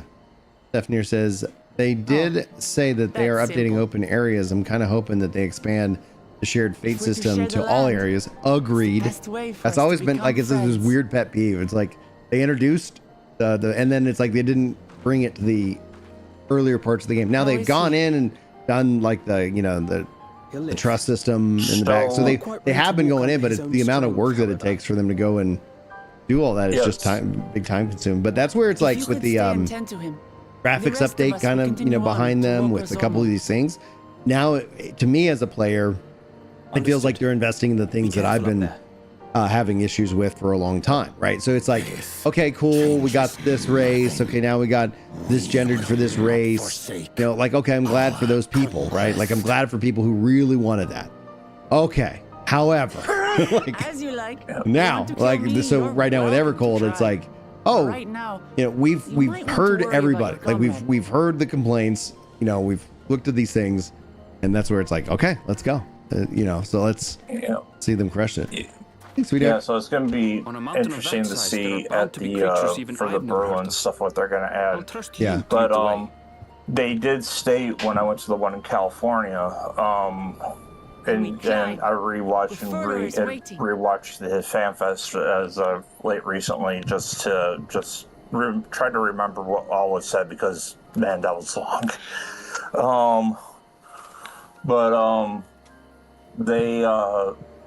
They did state that they said that part of the player visibility and the emptiness of the world, they said that is primarily the development team's fault, and they said that they are going to try to rectify that. Yeah. And then they also stated that there's something else that you just said, and I cannot remember what it was, but I definitely know what they said. Oh, about the shared fate thing. They did say that they don't know what it's going to look like as of yet, but they did say that they are, that was part of the plan, was to revamp, I think it's hunt trains. Yeah. Fates. Like the hunt fates, and there was something else. I forget what the third one was. There was a third thing, but I forget what it was offhand. But I do know in Berlin that they said that there's a lot of stuff that they wanted to go over that they couldn't showcase at the US FanFest, because they said that the stuff wasn't ready for it yet. So it's either it wasn't ready or we just had to wait. But they said that they had. I know they said they say that they need all three to go over everything. So I'm just like, oh boy, I'm like, as again, like with you at the dev panel, I'm really hoping that they decide to show a little bit more. Yeah. Of the thing. I don't know if they're gonna do it. It'd be a nice surprise if they do it though. But I for one or we'll just find out whenever the media tour is gonna be. I'm guessing probably December, November-ish. Yeah, I think. But Gosh, like this. What I wanted. It's such the media tour in December is gonna be such a hard thing, because you got the holidays and everything, like, and you know, so then it's like, that's why I think the later part of January makes sense. They could do it like at the beginning of the year, and then kind of you have 2 weeks prior. Like, it's like, oh man, it's gonna be I think it's gonna come out around my birthday on the 25th. That's what I'm thinking, like around that time frame. I think it's gonna come out near the end of January.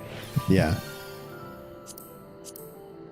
Because you also have to have the 2 weeks for early access. So I think early access might be whatever the week before that would be. Might be like the 12th.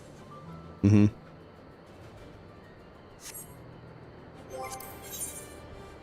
There we go. So, new dungeon time. Yeah, so I know when early access comes out, I'm definitely taking time off work for that. I don't care. Yeah. I'm for me, I was like, yeah, I'm probably gonna, you know, I'm thinking I want to take some time off. I think that'd be kind of fun, but we'll see. Like if nothing else, I could be able to kind of have that like early access weekend, be like really kind of just get into it, and then, you know, like, oh yeah. Yeah. Mellis does really like this dungeon. The first dungeon, I thought they did. It was cool with the rivers. It made me think of Anaconda, the movie. It's like, so is there gonna be a giant snake? This is the second one of Dawntrail. I just got to the second one. Oh, okay.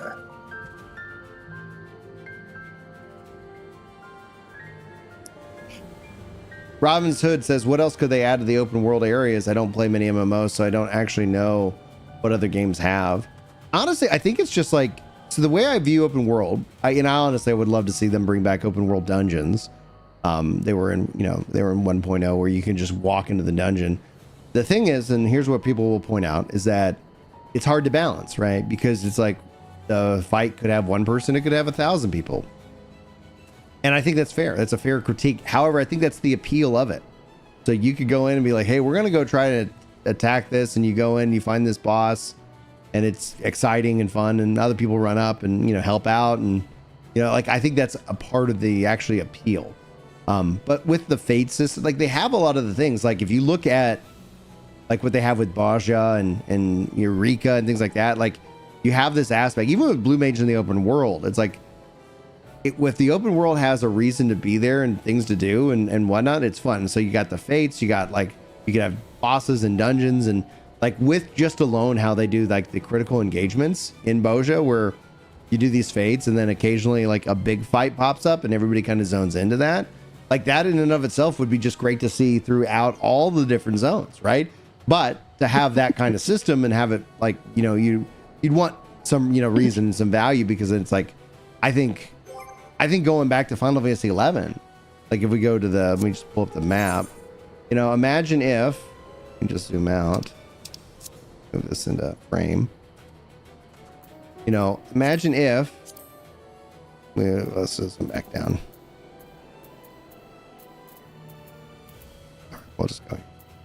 Imagine if now this zone was controlled by your free company or your grand company. Now, every week, whatever activities anybody and etc. does within it, in any dungeon that might be attached to, like you could attach content as instance, you get points.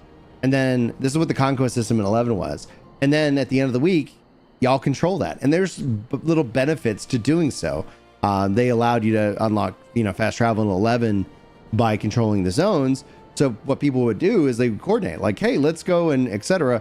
But, you know, I thought it would be really cool if they like had, you know, it doesn't work with the lore of the story, but it could, like it could just be there, right? It doesn't have to fit lore wise, but imagine it's like, hey, we have won, you know, control over the zone. There's benefits. And so then even if like you contribute, it'd be even cooler to bring in the free company system where it's like, oh, this free company, they've had a lot of activity here, right? But you have to, like going and playing in the open world has to have the content. Otherwise it's fairly boring, because right now it's just kind of do quests and do that. But like, yeah, the fates, the worlds, the bosses, etc. And then every week, and then it's just fanfare, right? Like, hey, and then you could have cheaper teleports or maybe a couple other perks that get unlocked for that zone that really don't make or break the game, but it's just still like bragging rights. And then you could see like a total, like how many, like, you know, the Twin Adder, because like, again, just I'm going back to the, you know, the grand companies, which we don't do anything with. Like, hey, how much of the world is kind of managed or protected by a specific, you know, grand company or something like that. So again, those choices that you make kind of have this, you know, this passive behind the scenes asynchronous, you know, impact. Hey, gorgeous. You're welcome.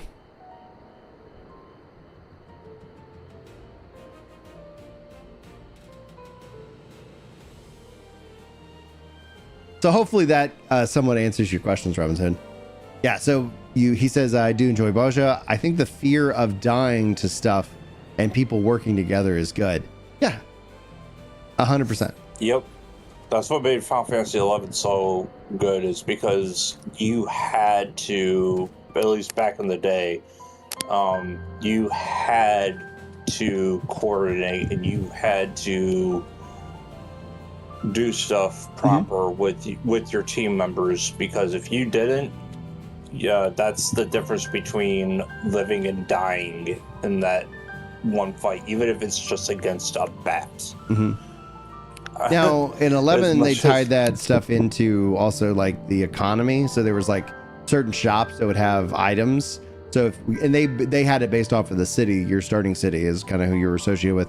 So if you were with like, you know, a stock or something, like, hey, we control the zone, new items or discounted prices, etc., which had an overall impact on the economy, because controlling zones meant you could get certain items or cheaper, certain items cheaper. You could put that into crafting or, you know, into the overall ecosystem, which I think is essentially, I get why, because it makes people feel like, oh, is this a job? And it's like, oh yeah, like if you feel like you got to log in or you're falling behind. But it is something that I think solves the reward problem that Final Fantasy XIV has, because it's that if if the thing that gets you to do the content, like you might enjoy the content for a little bit, but it's usually the reward that you're chasing. And if the reward is just a visual glamour thing, at some point, like that carrot isn't going to be big enough. Yeah. And so I think that's where you've seen a lot of people in Dawntrail, like the story didn't resonate with them. The rewards didn't resonate with them. And so they kind of were just like, I'm kind of here out of habit and I'm dipping out. And so you've kind of seen a lot of pullback from the game. On top of that, you finished a saga. So there's a lot of decisions that kind of came into like this, this was going to always be the biggest drop in player engagement expansion for a long time. Now, I think with Evercold, they have the opportunity to kind of start to rebuild that up because there is this overarching saga that for me as a longtime player, the thing about going to the other shards is like, I'm like, are we ourselves trying to rejoin these worlds? Is it just about saving them and maintaining the status quo? I don't know. I personally hope it ends up being, we find a way to safely bring these worlds back. And so that ends up being kind of a big moment. Meaning, in my mind, I mean, hindsight's 2020, so and technologically be weird, but it's that you start to think of like, if you think of the game in sagas, Hydaelyn Zodiark plus Dawntrail, Final Fantasy 14-1, Final Fantasy 14-2, Evercold 2, whatever, expansion, etc. And then it's like, hey, we've rejoined all of the shards, etc.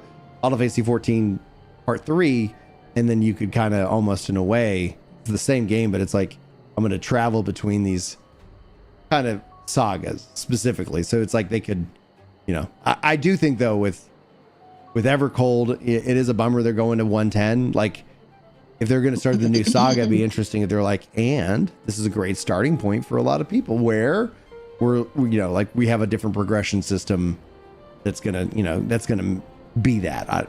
But that's hard too. Like nothing I'm saying, this is me theoretically spending millions and millions and millions of Square Enix's money without having to. It's like, well, Square Enix, you should just spend more money. Oh, thanks, Brian. We didn't think of that.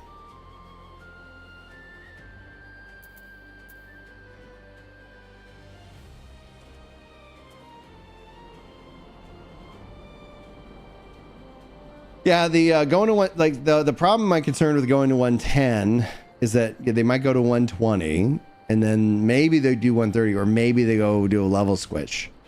And I'm like, I don't know. It's like, I don't know. I think it like, wow, they handled it, but at the time it does feel like the things are getting, taken away. I wonder if they ever did decide to do a level switch thing, if they would want to sort of, I don't know, I don't want to say reenact, but do like something to like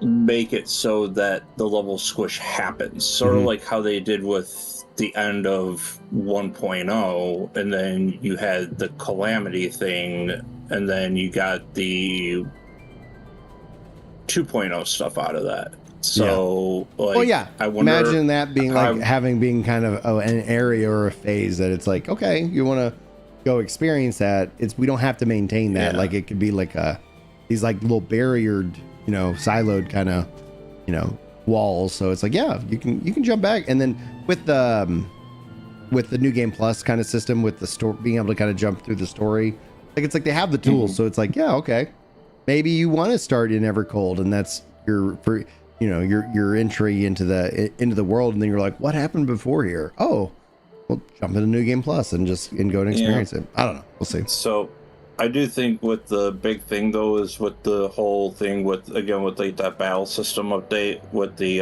evolve mode, I think that's going to play a big factor into something like that. It's one of the biggest exciting things that they announced.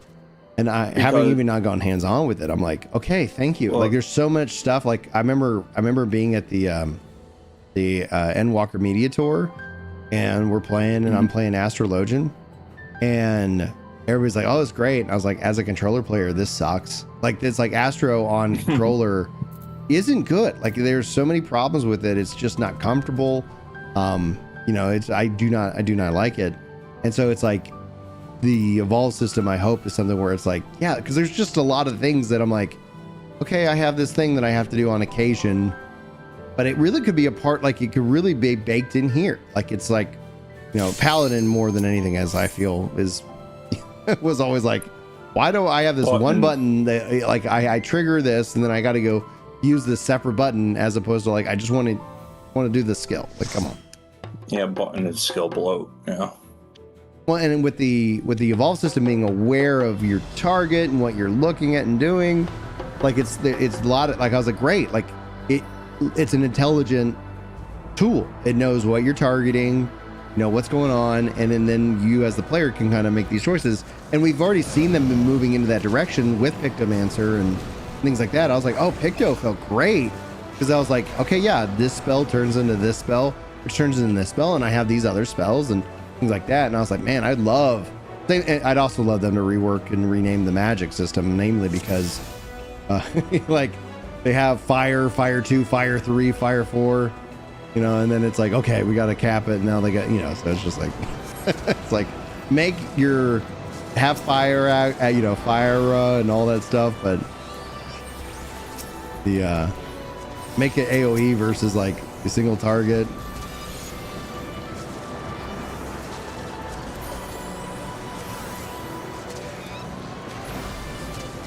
Yeah, it does make me wonder what they're actually going to do with the, because I know we've seen what they're going to do with White Mage, but it just makes me wonder what they're going to do with the rest of the casters.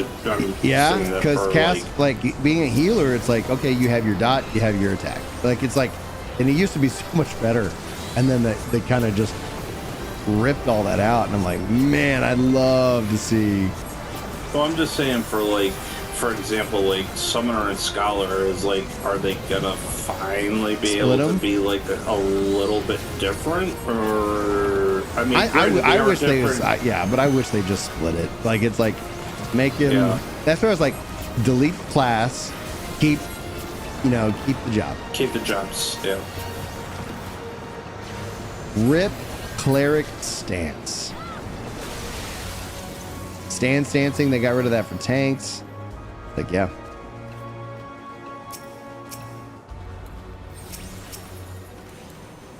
And I get the drive. They're like, how can we make it more accessible?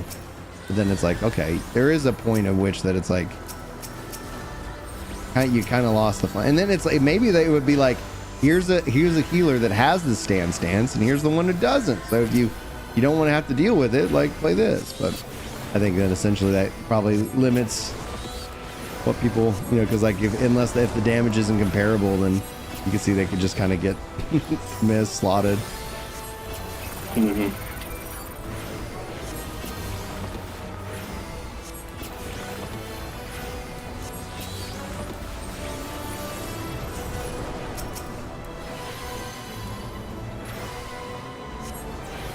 Yeah, right now I'm just sort of like speculating on the name for the tank job. I'm thinking it might be Vanguard. I'm gonna say Vanguard. Yeah, that's because I'm like, unless they decide to take Sentinel, but then if they use Sentinel, then they would have to rename the Sentinel ability, and I'm just like, they could rename Sentinel ability. Yeah, I mean, because I know that they did that with, what was it, the level 2 or 3 limit break, because they gave that ability to one of the tanks, and they renamed it. I forget what it was called, but it's been so long.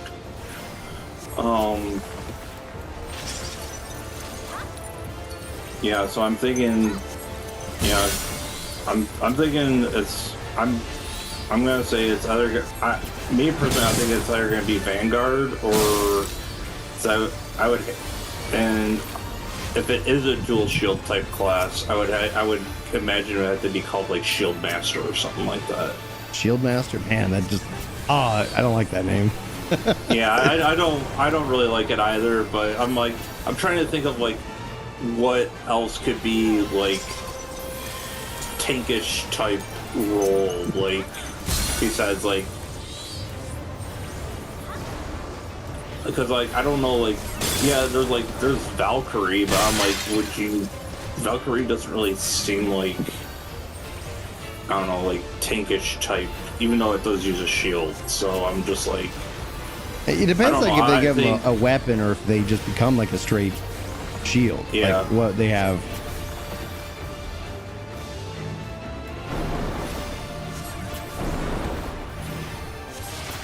You know, like that really is going to depend on, yeah. Like, do they give them a hammer? Do they give them, you know, what do they do? What do we do? What are we talking about? You know? Yeah. But even so, like, I would think even if they do a shield type thing, and I gotta agree with a lot of people that are saying, like, make the main weapon different. Like, not another, like, blade type weapon, like, more hammer, flail,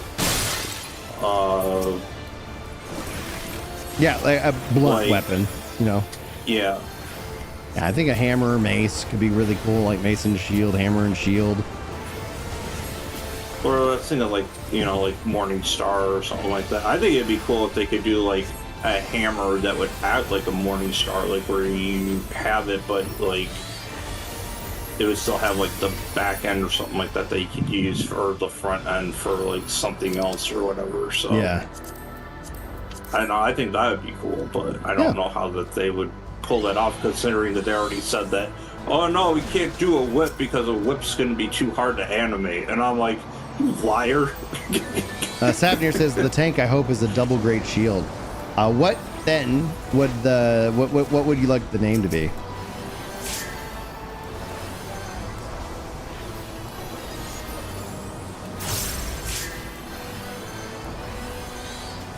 Well, that's where I was coming up with the Vanguard thing, so I'm just like, that's where I was thinking, because I'm like, if it is double shield, I'm like, Vanguard actually sounds pretty cool, so.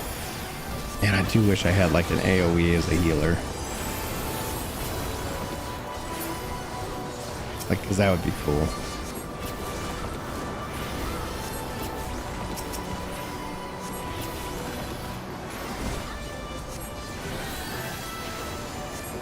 Yeah, to be honest, White Mage used to have one a long time ago besides Holy. Was it Arrow 3? Isn't that like an AoE dot? Yeah. Oh yeah, because I guess there is a White Mage Holy. What's the Scholar one? Been too long. Scholars probably is... this. It's probably Art of War. Yeah, there we go. Yeah, I do have an AoE. It's like, I wish I had an AoE. Yeah. Thank you. It's been too long. It's like, gosh, why do I just... Yeah. I wish with Scholar, though, like, it'll primarily Scholar to make that board, like, unique, and maybe that they'll give it to them. Be able to... Because I know you have it with your after change stratagem at, like, the 100 ability. It goes into something else, and then you can like use that, and it spreads to like. Oh, this kind of the level sync, because it's like most of the stuff I've done, I haven't had my AoE on my healer, and I was like, yeah, like the level sync, let's go. Or be able to have our war do it, like if you put bio or whatever the dot is, be able to have that, and then just go out there, be able to spread it like you can do in PvP, and I'm like. It's sort of, I think, just atrocious that you can't do that, because, like, having to tab target every single mob to put a dot on it, it sort of sucks. I mean, also Sage could do that right now, so, I mean, it really wouldn't surprise me if they implement that. They all can. They all have an AoE dot now. They do?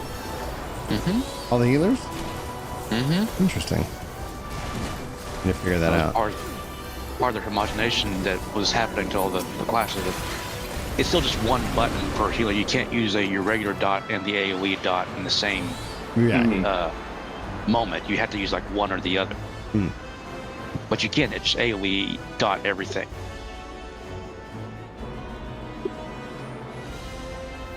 Yeah, I think the Sentinel would be something I'd like to. I would be like, oh, cool. That or like I do like Vanguard. Atlas would be interesting. But they also did say that it wouldn't be anything that we've seen before. Yeah, that's minus the fact that the characters already was in the game. Right. Well, but not just that, but not in any Final Fantasy XIV or any Final Fantasy game. It would be an original class. Yeah, that's why I was. Has Sentinel been in other Final Fantasies? I don't think so. Because it was in 1.0.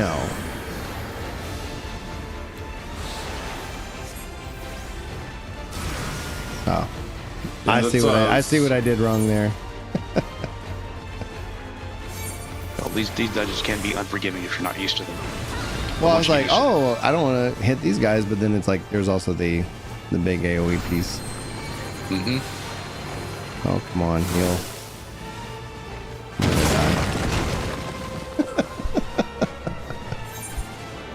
Goodness gracious.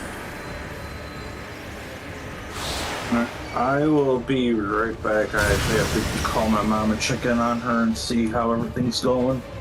Sounds good. Well, she got admitted to the hospital the other day, so I have to, I would go up there, but I don't really want to drive an hour out to the hospital just to, and I've just seen her yesterday, so my stepdad's out there. He only lives like 15 minutes away from there, so. Yeah, drive safe, man. Oh no, I'm gonna stick around here. I'm just gonna call to get a status update and see how everything's going. What's up? Send Tigan live. Oh, turn. Do not look at those eyes. And then do not step in here. Fascinating. That's new to me, or at least I haven't seen it in a long time. Summoner for the save, dude. Well, can we not use Phoenix Downs now? Like, don't they stack? And can we use them in the dungeons and stuff? I don't think so. I think they're really open world. Oh, okay. Oh, still. Stackable Phoenix Downs. Thank you. Yes, but they have a long cast. Okay.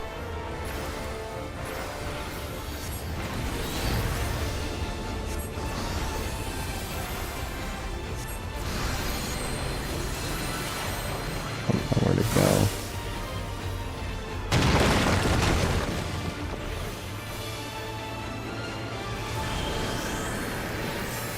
Okay. There we go. Got that one at least.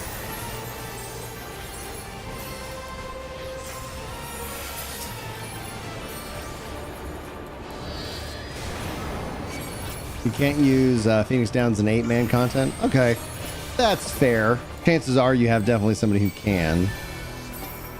Okay.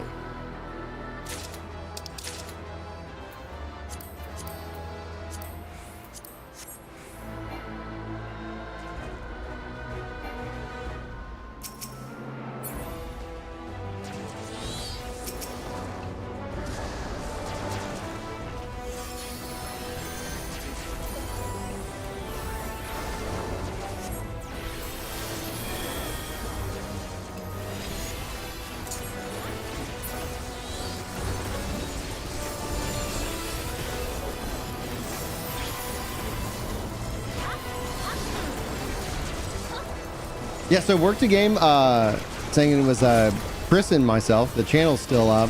Chris had a hell of a year last year. Lost both of his parents, unfortunately.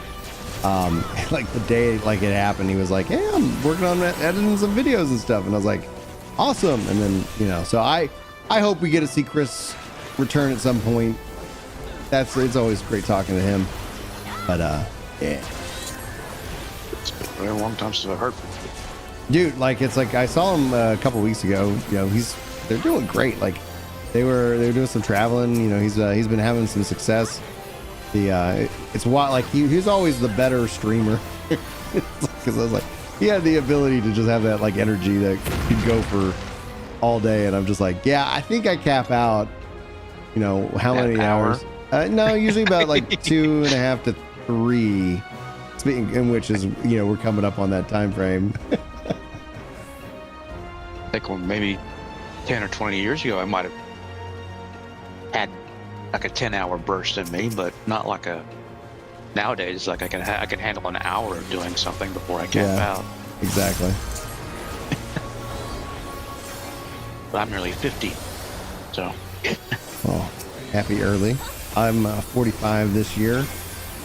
Here in actually at the like a day before, the day after like EU Fan Fest is my birthday. So I was like, yeah, I'm gonna have fun. See what they've got. Oh, you're back in April. April, baby. April. Yeah. Aries. Yeah, Molly, my youngest is April. That means she's gonna be a firecracker. I just stopped gaming like after like, or like I try to cut screens after like 9. It's like, nah, I'm going to bed. After Todd's stroke, after Hogue lost stroke, I was just like, all right, sleep, manage caffeine, lots of exercise. Like, you can't control everything, but I'm like, I'm not interested in staying up late playing video games, because it's like there's an energy that like I have that I get from streaming, which is fun. And so like if I was to stream at night, like it would take me a long time to fall asleep. Like I'd just be like, oh, that was a fun stream. I can't wait to go play video games again, yada yada yada. And that's like this process, and I was like, yeah, I just like, okay, screen's off at 9, usually asleep by 10. Well, because of the heat right now, I've gone more nocturnal, so I'm up at night. Yeah. And then sleeping during the most egregious part of the day. You're currently trying UCOM, and I start losing focus after 2 hours and start making all silly mistakes. Just the fact that like you're willing to even put in 2 hours into that, like it's like that's where I was like, would love to do those kind of things, but I'm like, oh man, 2 hours, like, and I've talked to other guys about this. It's like I used to do a lot more rating and things like that, but what's happened, like when you just kind of look at like life and everything that's been going down, it's like most I have to at a moment, like if let's say Julie came in and was like, hey, kids need your help, okay, let me go and do that, so I'll go spend time with them and help out. I've been on raids where literally like a kid would get hurt, and so gotta set the controller down. That's my priority, right? So it's like it's not fair to others because of my time limitation, right? So it's like, well, immediately like out of roiling waters. Let's see, where do we want to go? Here, and also resource limitations. And resource limitations. Yeah. If you don't have the money or even the energy to do something, you just can't devote to it. Exactly. I've been seeing like Cole's journey trying to go through UMAD, and it's like he's at the later end of the phases, and now all the phases in party might want 30-40 million just to join. Yeah. It's like, oh, this is supposed to be just able to join. Now, if he had a static, yeah, sure, he could go do it that way, but he's trying to do it through Party Finder, and you just got the price gougers basically ruining everything for everybody there. I should probably open up your Twitch or it's YouTube. Up to you. Watch time and engagement is watch time and engagement. I am enjoying that the streams like are on Twitch and then on the Ginger Prime Live, just because it's like, because I don't stream enough, and then it's like, yeah. So it's like, yeah, like, because it's like I don't stream on any kind of schedule. Anytime I've tried to set a schedule, it just does not work yet for this time of life. But yeah, and the other aspect is like, this isn't anybody's fault.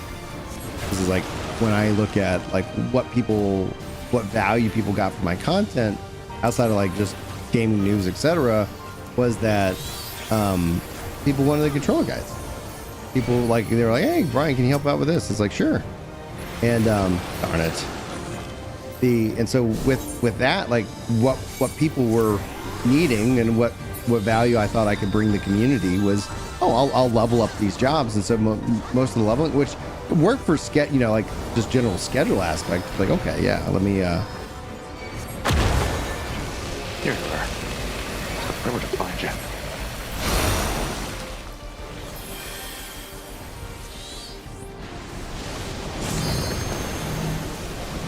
everything's getting busy. unfortunately, I think my Twitch expired. Can't afford it right now. No worries, dude. You don't have to ever... Like, what, 89 months at Tier 3 that I just didn't do anything about? I appreciate all those months, man. Like, that's insane. It's like beyond generous for sure. Well, I appreciate the call-outs and the round table on the Fridays. So he says, yo, Ginger, you said that you were 45. How do you balance 14 with other things in life? I took 3 years off of this game because like Molly's 3. She's 3 now. And that was the right choice. Like a lot of people, you know, like I would have been able to play other games, but it's like not to like, I'm not worried about doing all these things. Haven't been covering the news. Like it was the absolute right choice for me and my family is to make sure that, you know, they're getting, you know, what they need, right? So it's that now Molly's 3, kids are up and, you know, playing. We cleaned the house yesterday and I've had the energy. I was like, I woke up and I told Jules last night, I was like, I think I'm gonna get up and stream a little bit. Now it's, you know, we got to do a dungeon, been making some progress. We're gonna end the stream. So it's like, you don't see me 8 hours a day. And that's where it's like, as a content creator, it is a for sure, like, you know, challenge when it's all said and done, because the amount of time that it can take you, like, well, where should I put that bucket? But the nice thing about what I've always kind of pushed is VOD content, right? So you don't see me with some kind of live stream schedule where I'm like, I'm live Monday and like right now. Now, maybe as the kids get older, etc., that becomes more of a reality. But as it exists like today, I'll make a video, post a video, go about my day, right? It's like, I talked about the Final Fantasy XIV mobile shutdown yesterday, and it was great because I was like, I've actually been having just a lot of fun and just, you know, trying to kind of ease myself back into it. Savnir with the Prime sub. Safe me. Dude, thank you for those Amazon bucks, those Bezos bucks, baby. If you guys have Amazon Prime, you don't have to use it here, but I'd like, you know, it really does help. Just go a long way. Especially it's like, oh man, the kids. And when I step on Cheerios, I get mad. I'm like, you know how much these Cheerios cost? It's like, put them in the bowl, like eat them. I buy them. But anyway, so thank you. I think you guys just sat with that Prime sub. Cheerios for the kids continues.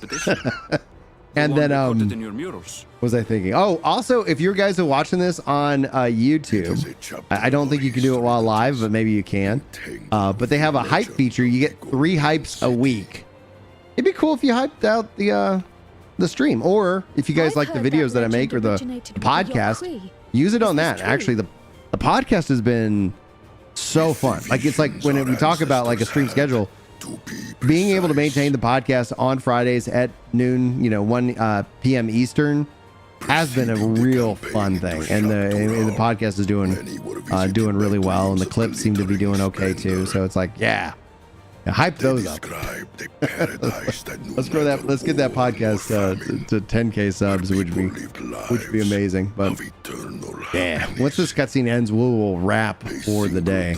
Robinson says, I've taken time off this game as I couldn't put the time in. Then my life changed. Now I have more time and I start playing again. I think that's great. I think it's all about priorities. The one thing that, like I was talking with Jules, is like, for whatever reason, the gym itself is closed and it doesn't like open until like 9 in the morning Central Time here. So it's like I'd get up and it's like, okay, well, I can't go to the gym. You know, like, oh, maybe I'll play. So maybe Saturdays will end up becoming a thing until kids' soccer season kicks off, and then I got soccer games and stuff like that to manage and facilitate. But yeah, you're not doing that now. I mean, they usually do it for my wife made me commit to take the summer off of kid activities. So it's like no sports during the summer. We do a lot of swimming, a lot of bike riding, and things like that. But you know, nothing. We're trying not to. We've still had an exceptionally busy summer. as I have tested those who came before you. The problem with that, BH, is, and I do agree with the consensus, is that there's times where you don't want to stop playing. That you're having, like, you want, like, oh, I really want to play more, and the answer ends up being is like, take a break. And I get that frustration, but it is sound advice. Like Endwalker, I beat it. It was a very enjoyable experience, a very big milestone. And then as like, even before Endwalker, you know, I remember getting interviewed because it's like, you know, like Work to Game was like one of the bigger Final Fantasy creators, and Final Fantasy XIV was obviously blowing up. They're like, oh man, I bet you're so excited, you know, be content creator, your game's like #1, yada, yada, yada. And it's like, they're like, what are you going to do? And I was like, I'm probably going to retire. I'm probably going to quit. They're like, what? Like, yeah, I'm going to finish the game. I'm going to see how I feel, you know, because it's like, I feel, you know, and that's where it's like, you know, Chris being full time, that was a whole different can of worms, because it's like, okay, well, you know, we got to, you know, like he needs to make sure that he's bringing in enough revenue so he can support himself. But then just the, like, I don't want to talk about this. I don't want to have to make content, you know, for the sake of making content. Thank you guys for the hype train. I guess that Prime sub is all that it was needed. So the and having that freedom to step away, to play other games, to talk about other games, was the right call. Like, it's, you know, and then it's so funny because like people were so pissed when I left, and I was like, hey, you know, I got baby number 6 on the way. I'm going to do all these other things I want to do. It's like, cool. It's like a lot of people are like, that's great. And then there's some people are like, oh, we always wanted you to quit, but now we're mad that you quit because humans. But when you look back at it, it's like, yeah, we're sitting here. I'm almost done. I'm getting the signals. It's like, hey, you done with that dungeon? Yeah, so it's that. Just being human. It's being human, but it's also the fact is like, I really like, I don't need a video to do well. So I don't feel like I have to, you know, like, oh, Brian, you're now just finally playing Dawntrail. Yeah, that's the right time for me, you know, as opposed to like, well, yeah. And I get that people have been wanting, you know, some other controller guides and more of that. It's like, okay, yeah, like fair, but the amount of time and effort that it takes to make those, like, I'm not gonna sacrifice my health, or I'm not gonna, you know, ignore my kids for that. It has to work out. All these monuments. The math has to math, you know, in terms of like, okay, I've got the time to sit down and play, to learn, and then it's like, how can I then teach and make that? And they've added in the tool where I could literally share like a code, etc., and that's going to be something I'm going to be experimenting with. And I'd like it if they didn't expire, because that would be ideal. But we'll get there. That explains why there are so many. Zorolcha, I should have known you'd arrive here first. Savager says, I'm taking a huge break until the region queue is released because I'm doing omni leveling with Heaven's Word to Dawntrail leg hunting, and I needed a break. Heaven's Word Unified sucks for poetics. I've tried your Rika combo and I leave too much in the zones, and they aren't as active. Yeah. An active zone, that's where it's like, if you're playing at the time of the patch and things like that, you do see a lot of people because they're all kind of going through that together, so it does feel more exciting. But you know, being on this end, it's like, it is a knock against the experience when it's like, I'm playing and then literally on this stream finally saw some other players, and then obviously I teamed up on the matchmaking, but it's something that about the open world that I think would be truly ideal. But yeah, so that's the best advice I can give you, is just have a priority system. You got, like, especially as an adult, you get comfortable with letting things go. Like I'm not, and I even said this years ago with Work to Game and Chris, it was like, I'm not going to be the first to pretty much anything. I'm going to play, and it's going to take time, and there you go. And it's like, there's some things we rushed on, you know, like, oh, okay, we want to get this guide out, we want to do this, that, or the other thing. And so there was like a coordinated effort, and it was like valuable because in this, you know, business of content creation, there is a, you know, kind of what's the hot topic, what's the need, and you know, you have kind of things that, you know, have these kind of times. But I you know, I don't think you'll see me, you know, doing what we did back then. You see me from time to time.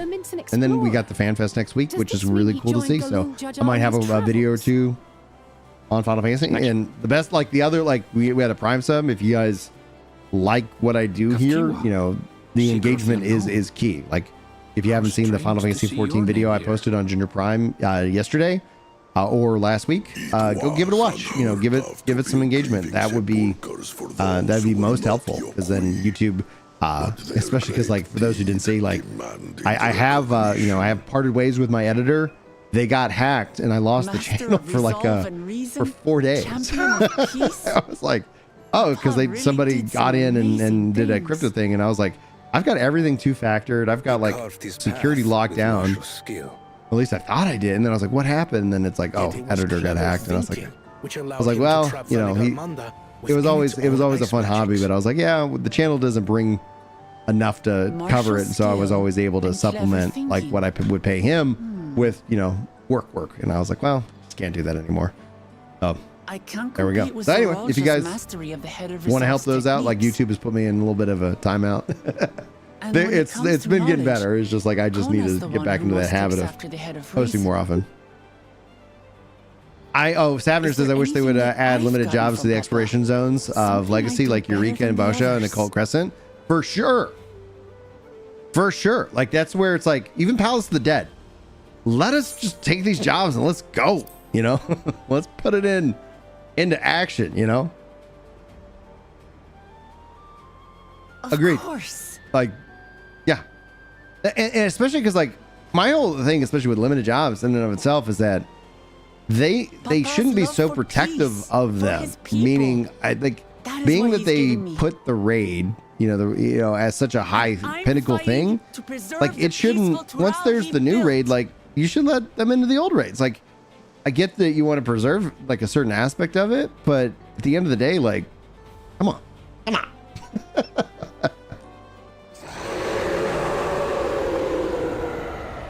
Oh yeah, that's why I was like, I'm really interested in Beastmaster specifically. I've enjoyed Blue Mage, yes, but a pet class, like, all right, you know. And does that mean that it's something? But you know, when they announced it, you see how long it takes them for these kind of things, because we're getting it at the tail end of Dawntrail, which is exactly what I like. You go back 3 years now to when they announced Dawntrail. I was like, you're gonna see that 7.5. You know, like you're gonna see that at the end. Let me capture Ozma. Hell yeah. Carmanda is free. We need to get back there now.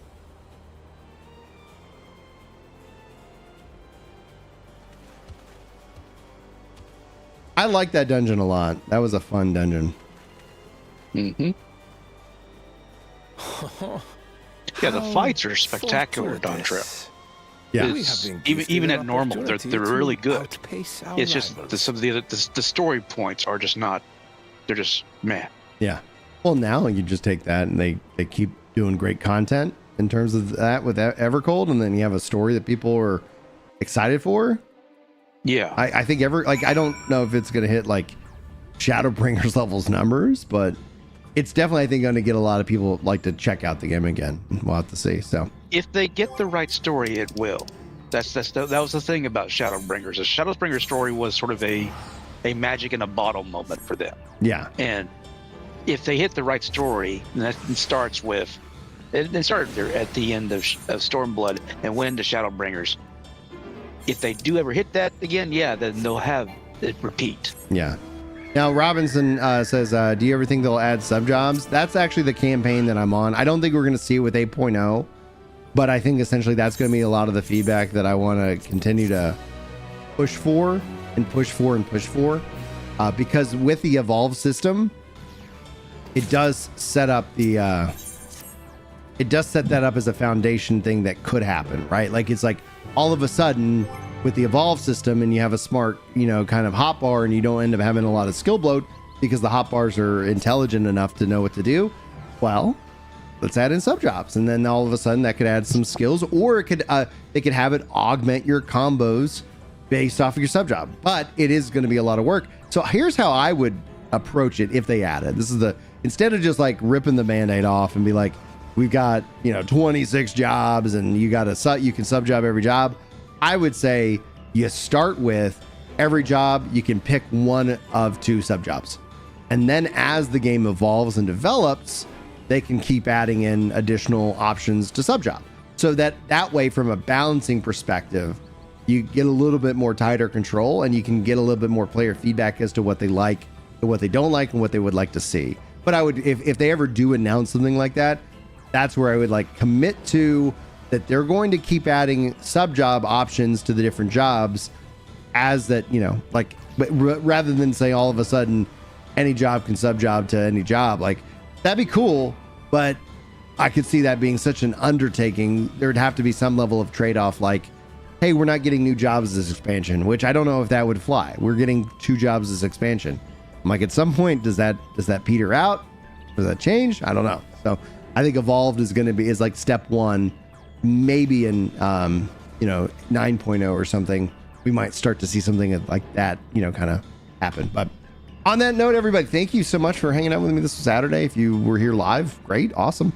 If you're watching this as a VOD and you made it to the end, you are incredible. Thank you. Hopefully we'll see you. If you want to get involved in the community, being in the Discord, it's free. I kind of run the 3 main channels right now: Ginger Prime Live, and the Gaming Roundtable. So yeah, if you guys are looking for more things in your feed, you should be able to see it all below. But on that note, I'm going to wish you guys a happy weekend, happy Saturday, and hopefully I'll be back next Saturday. This is fun. This is a good time for me in my busy day, in my busy life. But love you guys. God bless you. And I'll